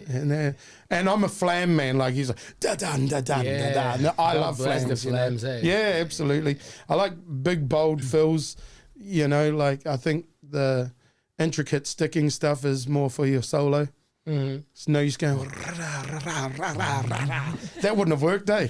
But that's the thing, it's when you understand that musicians that you remember that are famous, they have their identity. You know, you kind of like, it's not that you ignore the technique, because it's always very appreciated. You know the hours that the guy's putting into that. So you know how to value the musicianship of the guy. But like that identity, and I talk a lot with my students about that, you know, like you can choose the path of very like into the theory and being great and being so consistent. And I think if that's what you like the thing of music, you get the world to study and play with amazing people, you know. Oh, absolutely, yeah. However, the identity, the thing with bringing your flavor and making yours, and maybe the thing that is a bit weird or doesn't sound that right, but you own it. Yeah. It's kind of like, it was kind of like watching Taylor Hawkins and Dave Grohl. Like Taylor Hawkins, hard to say like better or worse, never, but like Taylor Hawkins, who's that? Yeah. He is the drummer from Foo Fighters that just passed recently. Okay. So imagine. But it's Taylor Hawkins, not Hawkins. Oh, sorry, Hawkins. Yeah. Hawkins. Yeah. Thank you, Hawkins. Playing for Dave Grohl, the guy from Nirvana. The other drummer. You know, like, and you take that responsibility, but like he never tried to be that, you know, like it was always like respecting so much that guy and knowing that style and being like, man, but because he passed, so you see a lot of videos, and he was like, man, it was not easy. Of course it was not easy, you know, like to play in the bands of this master, but like you look Dave Grohl's style, it's Dave Grohl's style. It's not like the best drummer in the world, like with technique, but like no. You have to be the guy to do that. Kind of my opinion is that Taylor Hawkins brought in far more technicality with his skill set than Dave Grohl. So in my mind, he's had to semi-dumb his drumming down to fit with Dave Grohl's. Like Dave Grohl is a great smasher. He's a great smasher, but he's nothing on Taylor Hawkins. And in fact, you know, I prefer all of Taylor Hawkins' work with Alanis than anything that he did with Foo Fighters. And I know that's a big statement and everything, but just to be able to watch him use his technicality more with the type of grooves and everything that Alanis had, they were like, you know, those funky grooves and everything. And Taylor Hawkins could do a lot of intricate sticking and double strokes and all this kind of thing, whereas you know what I mean? It's so he had to sort of play it down a bit. Yes, but he did it perfectly. Taylor Hawkins, is he the skinny, long, blonde hair, sweaty? Yeah. Oh, epic. Yeah, I've seen him live. I think wicked drummer. But he grew but he got that. He owned that. You know? He was like, I've been playing this for so long. And then there's the thing with the performance as well. He was one that created his own. he was a big personality. And so I guess that's sort of what you're talking about. You have your musicianship, but then how do you make that a personality or a brand or something that people can attach to? And where that started sort of back when we were talking about Phil Collins, even in Phil Collins's videos and stuff, which, you know, you can deem as cheesy now, but he gave a lot of personality through those and stuff. So there was a brand being built because there was attachment. So we have something like Pink Floyd, amazing musicianship, and that atmospheric buzz is, you know, still beautiful now, but not particularly engaging. So you don't have that rock concert. You don't have the live experience. You have the lie down in front of the record. And Exactly. Just close your eyes. Yes, it could be just, you could be just doing that and save the ticket money and, you know, all that sort of stuff. But Man, changing a little bit, but just this question that I thought about it earlier, and I was like, I'm gonna find an opportunity to ask. How was the longest you spent without touching a musical instrument in your life? A break, or you had to stop, or there was not a break? Injury or? I can't really think of one. Interesting. Yeah, I can't. It tells a lot. Yeah, I can't. Yeah, I don't know. I mean, COVID. But I mean, Oh no, but still, not even. I was even doing some live And ones. the bubble But I bites mean, too. like not Yeah. touching the guitar, just leaving it there. Nah, was that a time or nah? It's just you. It doesn't happen. Yeah, I mean, because I was gigging so often anyway, even if I didn't play when I wasn't gigging, there was still only 3 days off or something before I was going to be strapping that guitar back on anyway. So, Wow. yeah. All right. Is there a period of time then where you felt like you maybe, I've got a gig coming up. I need to get fit again for a type of gig. Like, okay, I'm going to be playing some punk, or I'm going to do some thrash, or I'm going to be a bit heavier. Did you ever go, I haven't played enough of that, so I really need to get this going again? Yep. Yeah. So, And how long does it take to get fit? Before the second album of 48may, I booked about a week in the studio just to get chop fit as well as, you know, stage fit, because after, you know, sort of the bulk of the touring from the first album fizzled out, it was then back playing a lot of cover work, where I was, you know, primarily singing and playing guitar. So no drums being played for quite a long time there. So, and I wanted to have some good you know, the music that we were starting to write had a bit more technicality to it. And, you know, I wanted to bring a little bit more technicality to that next album. So I went in there and, you know, sort of went as hard as I could in that time on rudimental stuff and just general. Like, we have kid drummers listening at the moment. How long's a practice? Like, how long, if you go, I want to practice this, that one riff, okay, I just want to get that right. How long is it really do you spend on it to make sure it's tight before you move on?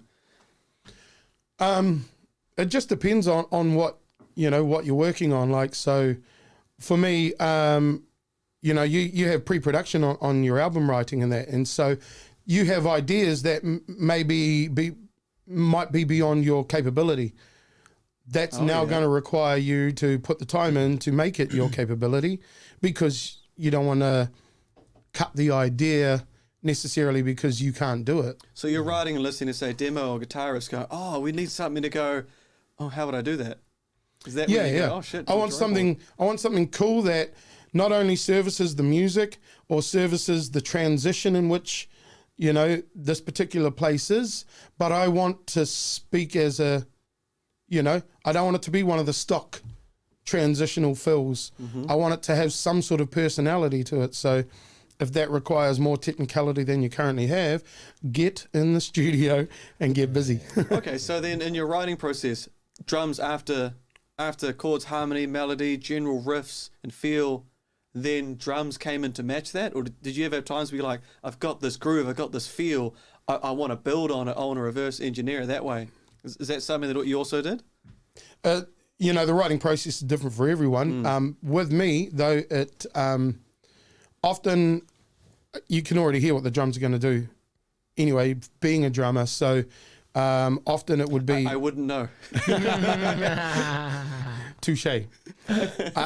For me, often it was riff based, you know, or even a bass line. You know, that was quite cool. Obviously, you're going to know what chords support that bass line. And if you just made up a bass line that you're really, you know, enjoying, then it takes itself from there. Did you ever think like, oh, I like that song, oh, that riff, I might try and borrow that riff and build on it? Did you ever dismantle, take We apart are a your collection of that, aren't we? I should say more intentionally, yeah, as opposed to like, oh, damn, that was cool.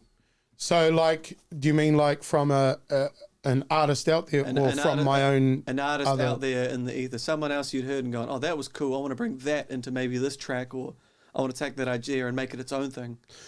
I think subconsciously we all do that, you know, to a certain degree, because influence comes from, you know, whatever you've been listening to or whatever. I don't think there's a you know, like a conscious decision to go, oh, I'm going to grab that. I think it's more like, because like you said, there were times where I just pressed record, put one mic in front of the drum kit and made up a format on the spot, you know, sort of thing. And then like Hesse and Horseman, for example, a lot of those, few of those songs were written from just me making up a format on the drums around a beat, and then me and Mike working on chord structures to go with that, and then chucking vocals on there. So it does come from a lot of different ways. But in terms of,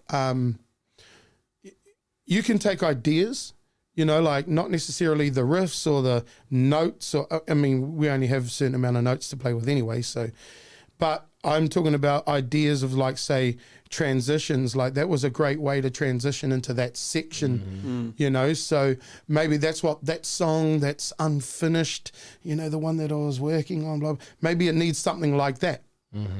And that might open the door to then complete that song, because you just were stuck at a transition or something and you needed to hear a down, down, down, down, down, down, down. And you're like, oh, okay, so something's descending, not necessarily in that pattern or whatever, or notation, but just the idea, oh, they descended down to that with a series of accents.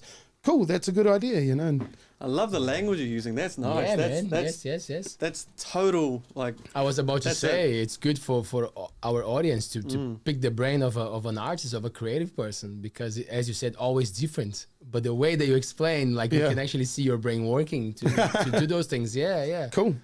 Does it change with time and depending on your mood and how you get influenced, and then you write differently, and then some songs take a day, some songs take years, you haven't even finished yet? It's changed this day and age, because our house is absolutely tiny and I don't have my gear just set up, you know. And so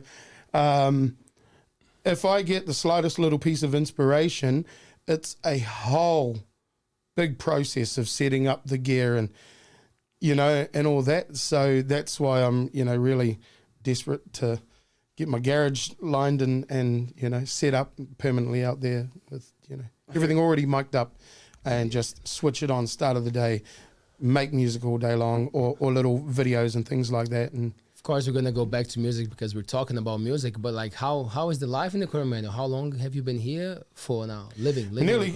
Queen's birthday might be the 6-year anniversary.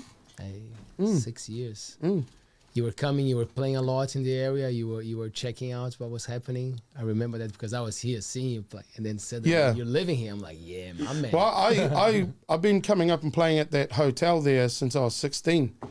And, you know, over all the years with Mama Said and all that, doing covers and, so I've always loved that room to play in. And I loved the rooms were just upstairs and, you know, and love Fitty. And you managed that place for a little bit, eh? That's actually what brought us up here. That's right. Was the management job, of the hotel. So in what moment in life you started to pay attention to these other possibilities, managing, doing other things, like using more of your skills? And contacts and stuff. Well, a lot of it, part of it came from the fact that I had already started running the entertainment for the Scallop Festival before we had moved here. I'd already done that a few years in a row. And so the owner of the hotel saw my management capabilities and everything, and he just must have thought, that'll be a good thing, like have him here. And yeah, we talked about it, and I had no reason to leave Hamilton. I was living at the recording studio, the Porch recording studio. You lived at the Porch? What, with Regan and McKinnon? Was there at that point? Yeah, he had just left the Porch, and so I jumped in there for a little while. Because I think he's been coming back. He's back there. Yeah, because I worked with Regan for a while there after studying.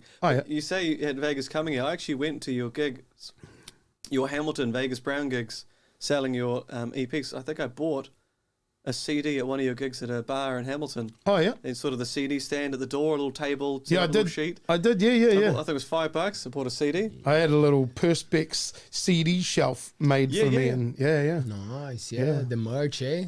So, well, I mean, like right from when I was young, I was about, I think, 17 or something, and one of the guys in the band that I was in had his car stolen with all of his equipment and everything, and so I set up this benefit concert and asked all these bands to come and play and got hold of a venue and all this kind of thing. And I was, so we were always of that sort of mind of being able to manage and that sort of stuff. So when the Scallop Festival came around, that I actually played at it one year, and I had a bit of feedback for them, and the feedback I think worked out in sort of saving them a bit of money.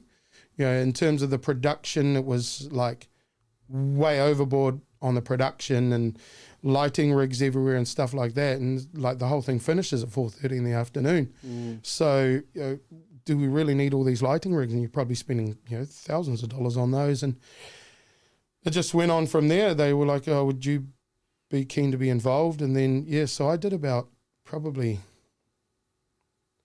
6 of them. As the, setting up all the entertainment and all of that sort of, and the production and all that stuff. So, How did you learn the production stuff? Is that just stuff you pick up on the road? Just from being on the road and all the contacts and everything. Like, because the majority of the bands that we've had have been self-managed, you get the contacts directly, they're not like through a record company or anything. So they're, I should have asked. Sorry, Leo. I just wanted to ask. You were gigging. You had $100 kit, and in your bedroom at home with mum. Thanks.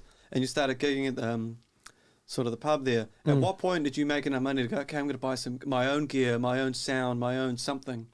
Your purchase. What was it? I believe I was still in that first band when I said to mum, you know what? I'm a professional musician now. I should have professional gear. You're 14 years old. Yeah. So my nana guaranteed me, and I went and bought a Tama Rockstar kit with a China cymbal. With a $500 trade-in of my $100 Edgeware drum kit, which I would pay $3,000 to get it back if I could. It here first. But so, and my nana guaranteed me, so $500 for my kit with her guarantee, spent about $4,000 on a drum kit and cymbals and everything, and then I was like, I'm in the big leagues. Now I can. So that was the first bit. That's cool. Yeah. And how did you become a celebrant, Vegas? What? Celebrant. Ba-da-da-ba. You didn't know that one, eh? Sorry, not celibate, a celebrant. Celebrant. Yeah, I'm not. You're not a celebrant. Celebrant. You're not a celebrant. I keep practicing anyways. Yes. How did that come to your life, man? This is something interesting. I don't know if many people know about that. Well, I mean, it was sort of a natural progression, I guess, because I've, right from when I was a young drummer, playing at weddings and all that kind of thing, which I didn't want to do back when I was young. I was like, I want to play the big nightclubs. I want to play the hard, loud rock music, not the rock and roll classics that, you play at weddings. And then when you take your break, don't take your break in the room, go out to the kitchen or whatever. And that's what it was like. And so I didn't like that. I wanted to be celebrated and made a big deal of, But be that as it may, that's where a lot of the work was. And so over the years, I've never stopped, being an entertainer at weddings and stuff. And it was really a natural progression. It was like, well, I could do that. I'm already here. I could do that, and I'm here, and I often see this happening and stuff, and it's like, well, then I could just be doing it all. Is it I'm here, I could do it better? Sometimes. Some celebrant the other day. No, the other year. Some other wedding. Yeah. Some celebrant at one that I had been to was really, I can't remember. Oh, she kept on saying especially. Especially. And it was not even me. She didn't even have the excuse of No, exactly. God damn it. Exactly. I have character. It's different. Yeah. I mean, I was just like, and they're especially happy that to have so many friends and family here, and especially Nana, who's now, and this is the celebrant who doesn't even know how to say especially properly. A professional talker. Oh, man. Oh, no. And I was like, they're paying for this, eh? All right. I'll do this job. Leave it to me. Yeah. Good move, brother. I have a question here. We got a few. From the live audience. Sing Wagon Wheel. I'm not joking. There's actually, yeah. I've never heard it. Hey, can you believe it that Fabian never heard the distinct thing about the Wagon Wheel? Wagon Wheel, and not necessarily wanting to play it all the time, is that I sing it really well.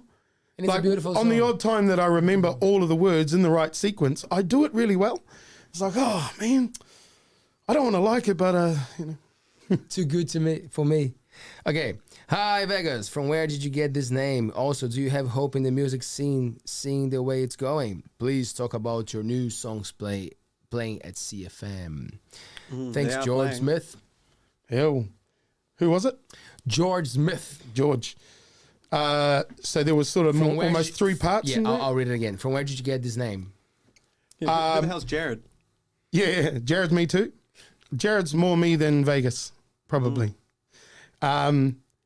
It was actually a bit of an accident. A lot of people used to call me Jagus back in the days, and I had caught up with a friend one day. Sorry, who the hell could make that mistake? Jagus is cool. It's Jared. Jagus. Jagus. Oh, well, Jagus. No, Jared. Jagus? It's cool. Yeah. It's a cool No, he had heard Jagus. that being flown around, at gigs and that, and but we had lost contact, and we were at I went to a Mudvayne concert or something like that. Wow. And Great. and he was there, and it was obviously loud, but he was like, "The people still call you Vegas," and I said, "No, but I'm taking that, thanks." Yeah. And so when I left 48may, I just decided, to create at least a brand around the entertainment side of it, instead of just promoting Jared as a person that plays at the pubs. And Vegas rings a bell. People connect with partying nice for bell. sure, right? Well, as soon as I feel like both names, Vegas, Brown, they really go well together. Double Brown, Vegas Brown, two instruments. Had plenty of double browns when we were living at 48may Street. Hey, do you have hope in the music scene, seeing the way it's going? Ooh, there's a tough one. Hope in the music scene. The music scene's never going to stop anyway, so it doesn't need hope. There's always going to be people that aspire and create and all that sort of stuff. So there's always hope. But, there's also lots of different scenes in the music scene. So is there anything to worry about in any of them? No, people are still going to like music. Where is it all going? For me, it's the hard thing is that cancel culture is going to make it very hard to want to put yourself out there. Yep. So that's going to stifle the creativity, the productivity of the creations. I Just believe. fearing what people are gonna say, just making sure that you're not doing something that you're actually not thinking of. You're just gonna limit. Yeah. I mean, like say a comedian, for example, they've now got to be very, very, they've got to scrutinize their material so much that you're almost afraid to put it out there. And, as the generations go on, the days of it being totally celebrated might be so watered down that the desire to be that You got to be funny in 3 seconds, or I scroll. Exactly. Yeah. Or just do something not stupid. Funny, done. Not funny. Or Done. knock yourself out. Or Yeah. So I think the music kind of comes like that as well, right? It's used to be albums, and then it becomes harder to engage with like an EP because it's too long, and then it's one track, and then people release one track. Well, I mean, you look at different formats. We were talking about this before. Like we can't fight what's happening because it is already.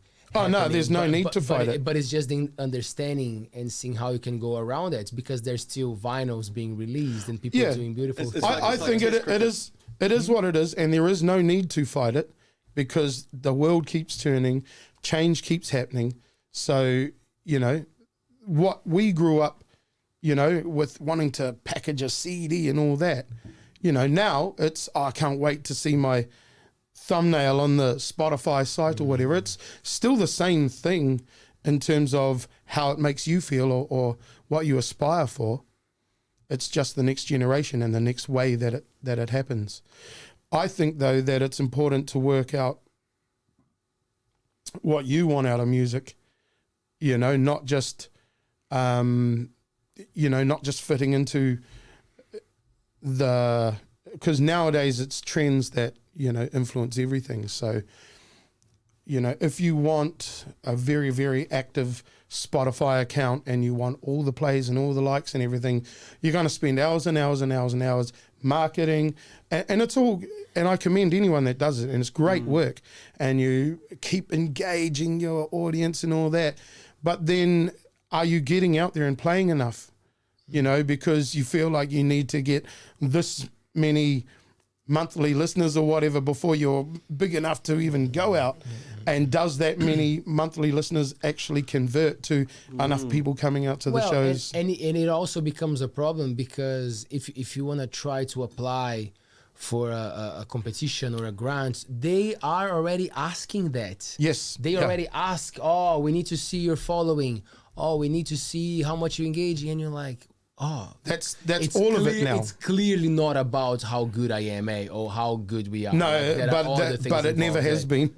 If you're becoming a commodity, it's generally not totally on how good you are. Obviously, through the ages, there are the outstanding ones. Through time, Led Zeppelin came out and just blew everyone away with their ability as well as their songs or whatever. So you have that, but then you have the commodities that are just, I was going to say, like, I've spoken to a few counsellors at different high schools over the years, and they're talking about less people go out to parties. There are less social, physical, human interaction events, like exponentially less. Yeah. And then the idea of trying to get out there and promote your music when there are less gigs in a more volatile social media market. It must it's like it's eating itself in a negative sort of way that you've got to really put 100% effort into the marketing of you in a real small pool of people that will bother doing it.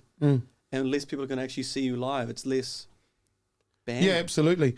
And it's also, it's pretty hard to have what you do live translate well online.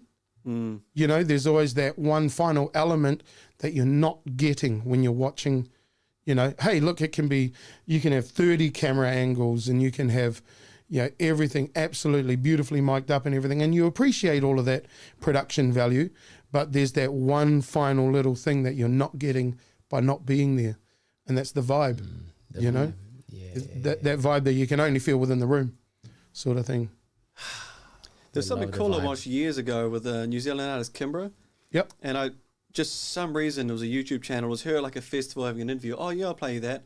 And she tunes her guitar, the E string up to F, so that allows her to do some very cool bar effects with the open F. And she's playing, and I was like, that's a really, really cool song. I want to listen to the original. And so I clicked on YouTube and looked at the real version. And it was full pop music video, candy-coloured outfits, big dance routines, lasers, whatever. And they'd got rid of all the jazz chords she was playing. It was all block rudiments, first, thirds, and fifths, bar chords, boring synths. And yet she can and could shred her voice and, beautiful music. Oh, yeah, but to sell herself, she had to strip away her gift. This is actually cool that you've brought her up because this allows me to clear something up. That, one of the 100 women. So she's from Hamilton, and Yes, and when she won her award at the New Zealand Music Awards, she commended her guitar teacher, who was Nathan Aish, the guitarist for Mama Said. So Nathan Aish was. Yeah, Nathan Aish was the guitarist for Mama Said. He taught me. Oh, did he? From Raglan. Nathan Aish from Raglan. Yeah, yeah. Wow, fantastic. Far out. This is great. Yeah. Oh, More joy. connections. He's a badass player. Ah, he's wicked. Cool dude. Have you seen our lockdown? I've not. I'm going to now. I haven't seen him in So years. there's a Living Colour song called Love Rears Its Ugly Head, and Nath was on that one. Because I went to St John's College in Hamilton, and he took our special guitar group. Yep. And we were the first the guitar group, and we are still to this day. I hope it was there last year or 2 years ago.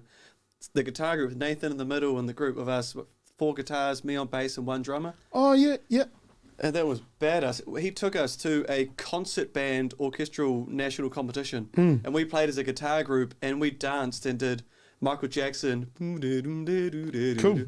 It was so stupid, and we got a gold award. We were the only group there that was not, a band with straight edge and Nathan's got a hell of a lot of personality. Oh, he's awesome. Yeah. Oh, cool, Nathan Aish. Yeah. Out. Yeah. So that guy Greg Haver, who produced 48may, obviously is the production value on 48may's first single was wicked, and I was like, wow, this is like international wicked stuff, and other people cottoned on to that too. So then he did the Feelers album, he did Op Shop and all this other stuff, and he also did Kimbra's first single. And when she shared it to me and she asked my opinion about it, and all I said was, don't be in a hurry to show how good you are at singing, because this particular first song, the vocal melody was all over the show. It was very technically wicked, and she's, but at that time, that's all I meant was just, like, you're so young, you got all this time to show off your chops. This particular song has come off confusing to me because it feels like you've thrown as many notes in there and trills and stuff like that in there as possible. So, yeah. So, Kimbra, you obviously hate Vegas. Possibly. I like her. And that's a fair statement. I mean, you're telling anyone, you got to be honest. Yeah. I mean, I think that if someone respects you enough to ask your opinion, then you should respect them enough to be honest about it. Unfortunately, now that, we've been groomed by social media, people don't actually want your honest opinion anymore. They just want you to tell them that they're amazing. Yep. That's tough. What about playing on the radio station, my friends? CFM, a new song. Heard you a few times lately. It's good. Yeah, cool. Yeah, produced by, recorded by Dave Rhodes, is that right? Yeah. Dave Rhodes Studios? Yeah, engineered, yeah. Fantastic. There's a lot going on in these recordings, right? I'm hearing lots of synths, different guitar levels. Yeah. Layers, yeah. Yeah. So essentially it's sort of... is there some rap in there too? Is that what I'm... Yeah. So it was a collaboration with T-Penny. Yeah. Oh, by the way, I should plug T-Penny's gig at the Whitianga Hotel on the 28th, I believe. 28th, Saturday. Yep. He's asked me to come and support. With Four Corners. Yeah, Four Corners. Awesome. Also from Waikato. Yes. Four Corners. Yes. So looking forward to that one. It's going to be... We could get along to it, jump on the event, say you're going to go. That'd be cool. True. Yes. It's, he's fabulous, eh? And we just have this sort of mutual respect for what each other does. And we'd spoken about, collaborations and live gigs and stuff like that. And I just happened to be fishing. I think I was taken out by a Whiti angler, Gene at Whiti Angler, to go fishing. And while I was out there, I realized summer's pretty much here, and then so I just wrote some lyrics and a melody. Oh, not wrote them, but, had them traveling through the brain and heart. And then, when I came back, I demoed it and decided, I want to make this the thing that we collab on. So, the rest was history. We got together and he was sort of asking what the song's about and everything. And he's just like texting on his phone, not looking at it. And then after our conversation, he goes, oh, what about something like this? And I was just like, oh man, already the rhythm's working for me, you know? And so, yeah. He So had just pre-written it and he was playing Snake without even looking. It was that good. possibly, yeah, because I did give him a copy of the home demo. We should say Snake was a game that came out in the early 2000s on cell phones. Nokia 1100, I think it Yeah, was. yeah. Was it? Damn, yeah, so it must be late. Is that late? That's early 2000s, yeah. Yeah. Badass. Were you good at it? No, I couldn't be bothered. No, exactly. I didn't was have the the point? patience. Was it- Like, I didn't get it, like, you know, when you're touring and stuff like that. And yeah, everybody needs their downtime, but I felt like in the van was a good opportunity to have a good natter, a good yarn, you know, but there's people on their phones and, you know, iPods and... For those of you that are a bit young, yarn and natter are terms for chatting and catching up with people, talking out loud in person. Yeah. Vegas, Boom. what's the best piece of advice another musician ever gave you? Thanks, Ooh. Danny. Doom, my man.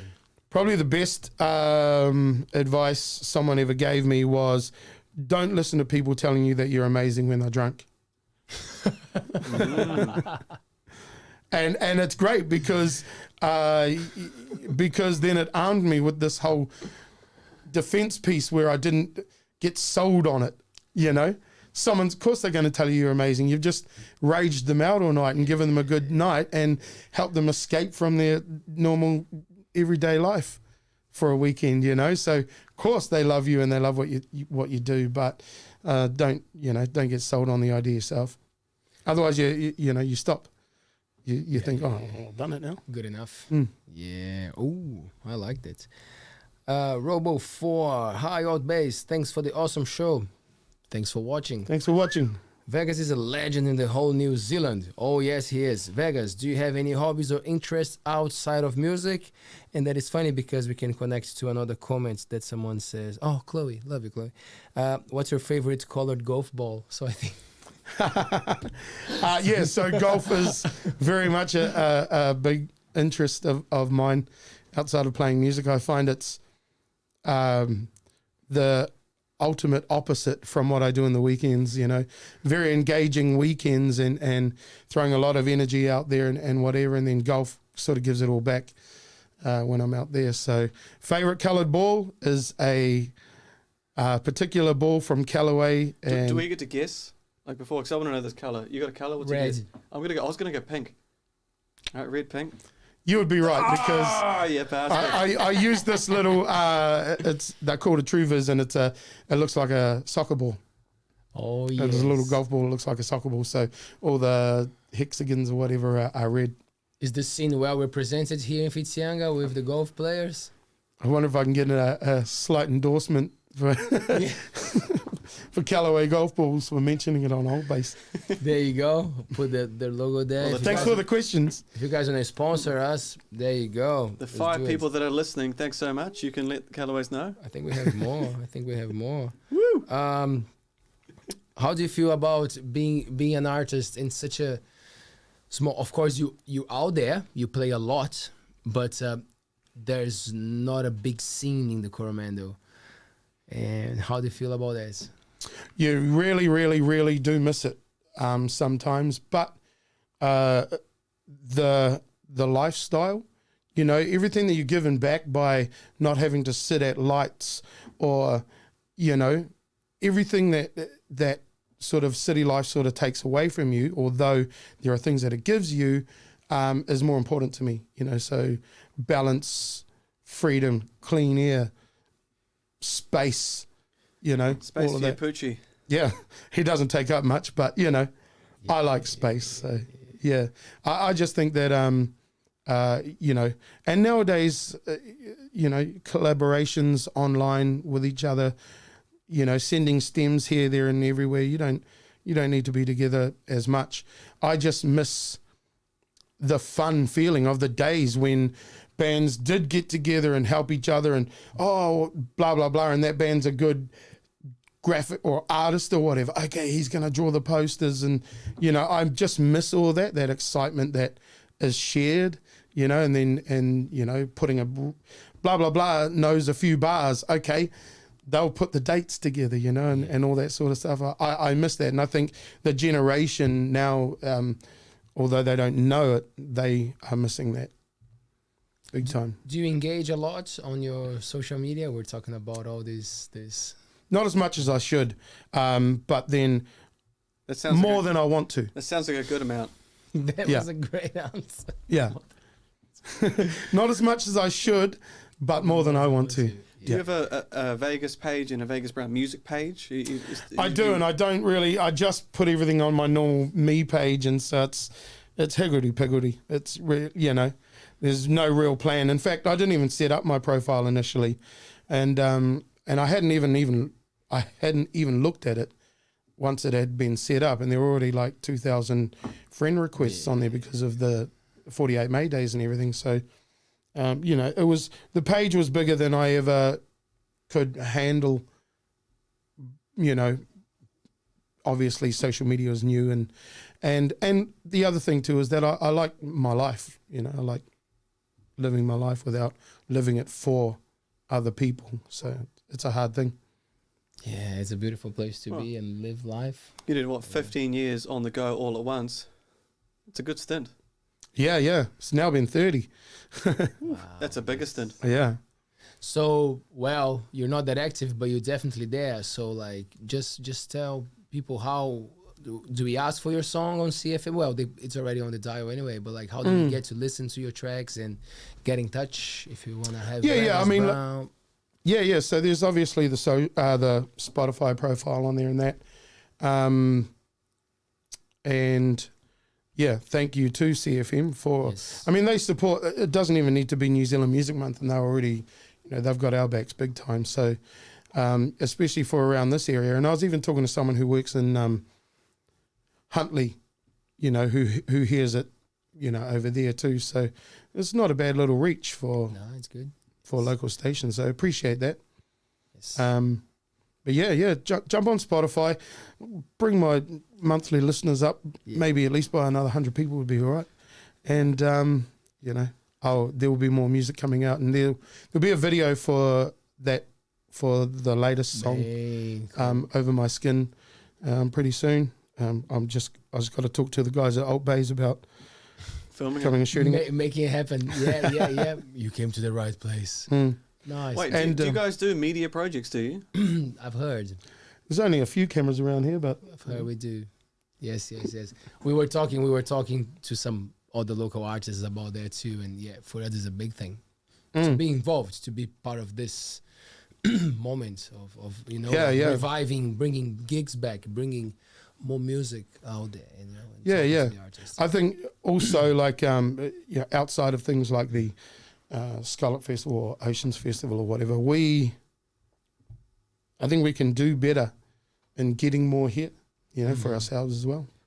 Do you think we need a Albert Street piano? Outside on the street, somewhere outside, sheltered as well as it can be.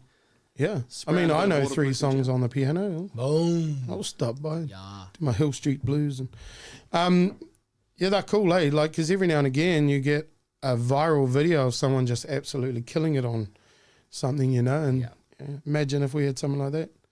We're gonna ask Imagine. for a drum kit too if you're gonna ask for a piano. I don't know, drums are, it's easy to break. Fuck it. So you told us about how do we find, you know, Vegas, the muso in the world, but how do we find the celebrant? How do we find that? Yeah, just through Facebook. Just search Vegas Brown, and you'll find me. There's not too many of them. And With curly locks. and I absolutely believe in the institution of marriage. In fact, I've married my wife twice. Woo. Yeah, my man. First one was in a way that we made up. You know, it wasn't like a legally bind marriage, but it was a whole full wedding, like 250 guests, lots of people playing, food, drink, all of that sort of stuff. Well, we called it a declaration of love party. And then it was sort of in my mind that after 10 years, for our 10-year anniversary, I'll marry her.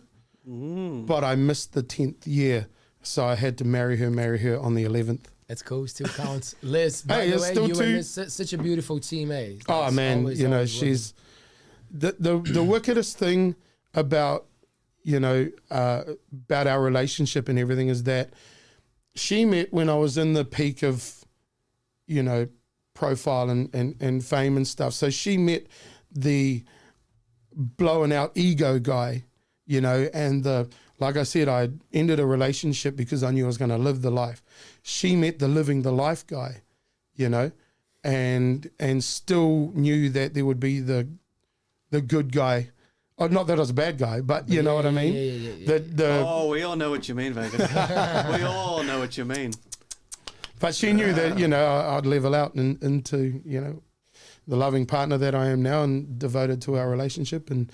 But the best thing about it was that we were friends first, you know, so ultimate respect for one another and all that kind of thing first before the attraction and the love and stuff. So the best foundation, you know. So my very best friend, like my life wouldn't be my life without her in it now, you know. So I'm glad you brought her up. Love you, babe. So romantic. A declaration of. Hey, I think there's no better way to wrap up a show Than with having love? a declaration of love. That was fantastic. cool. Unless you want to ruin it, Fabian, and say something before we do it, before we close it. Nah. Oh, let's have the round of applause again then.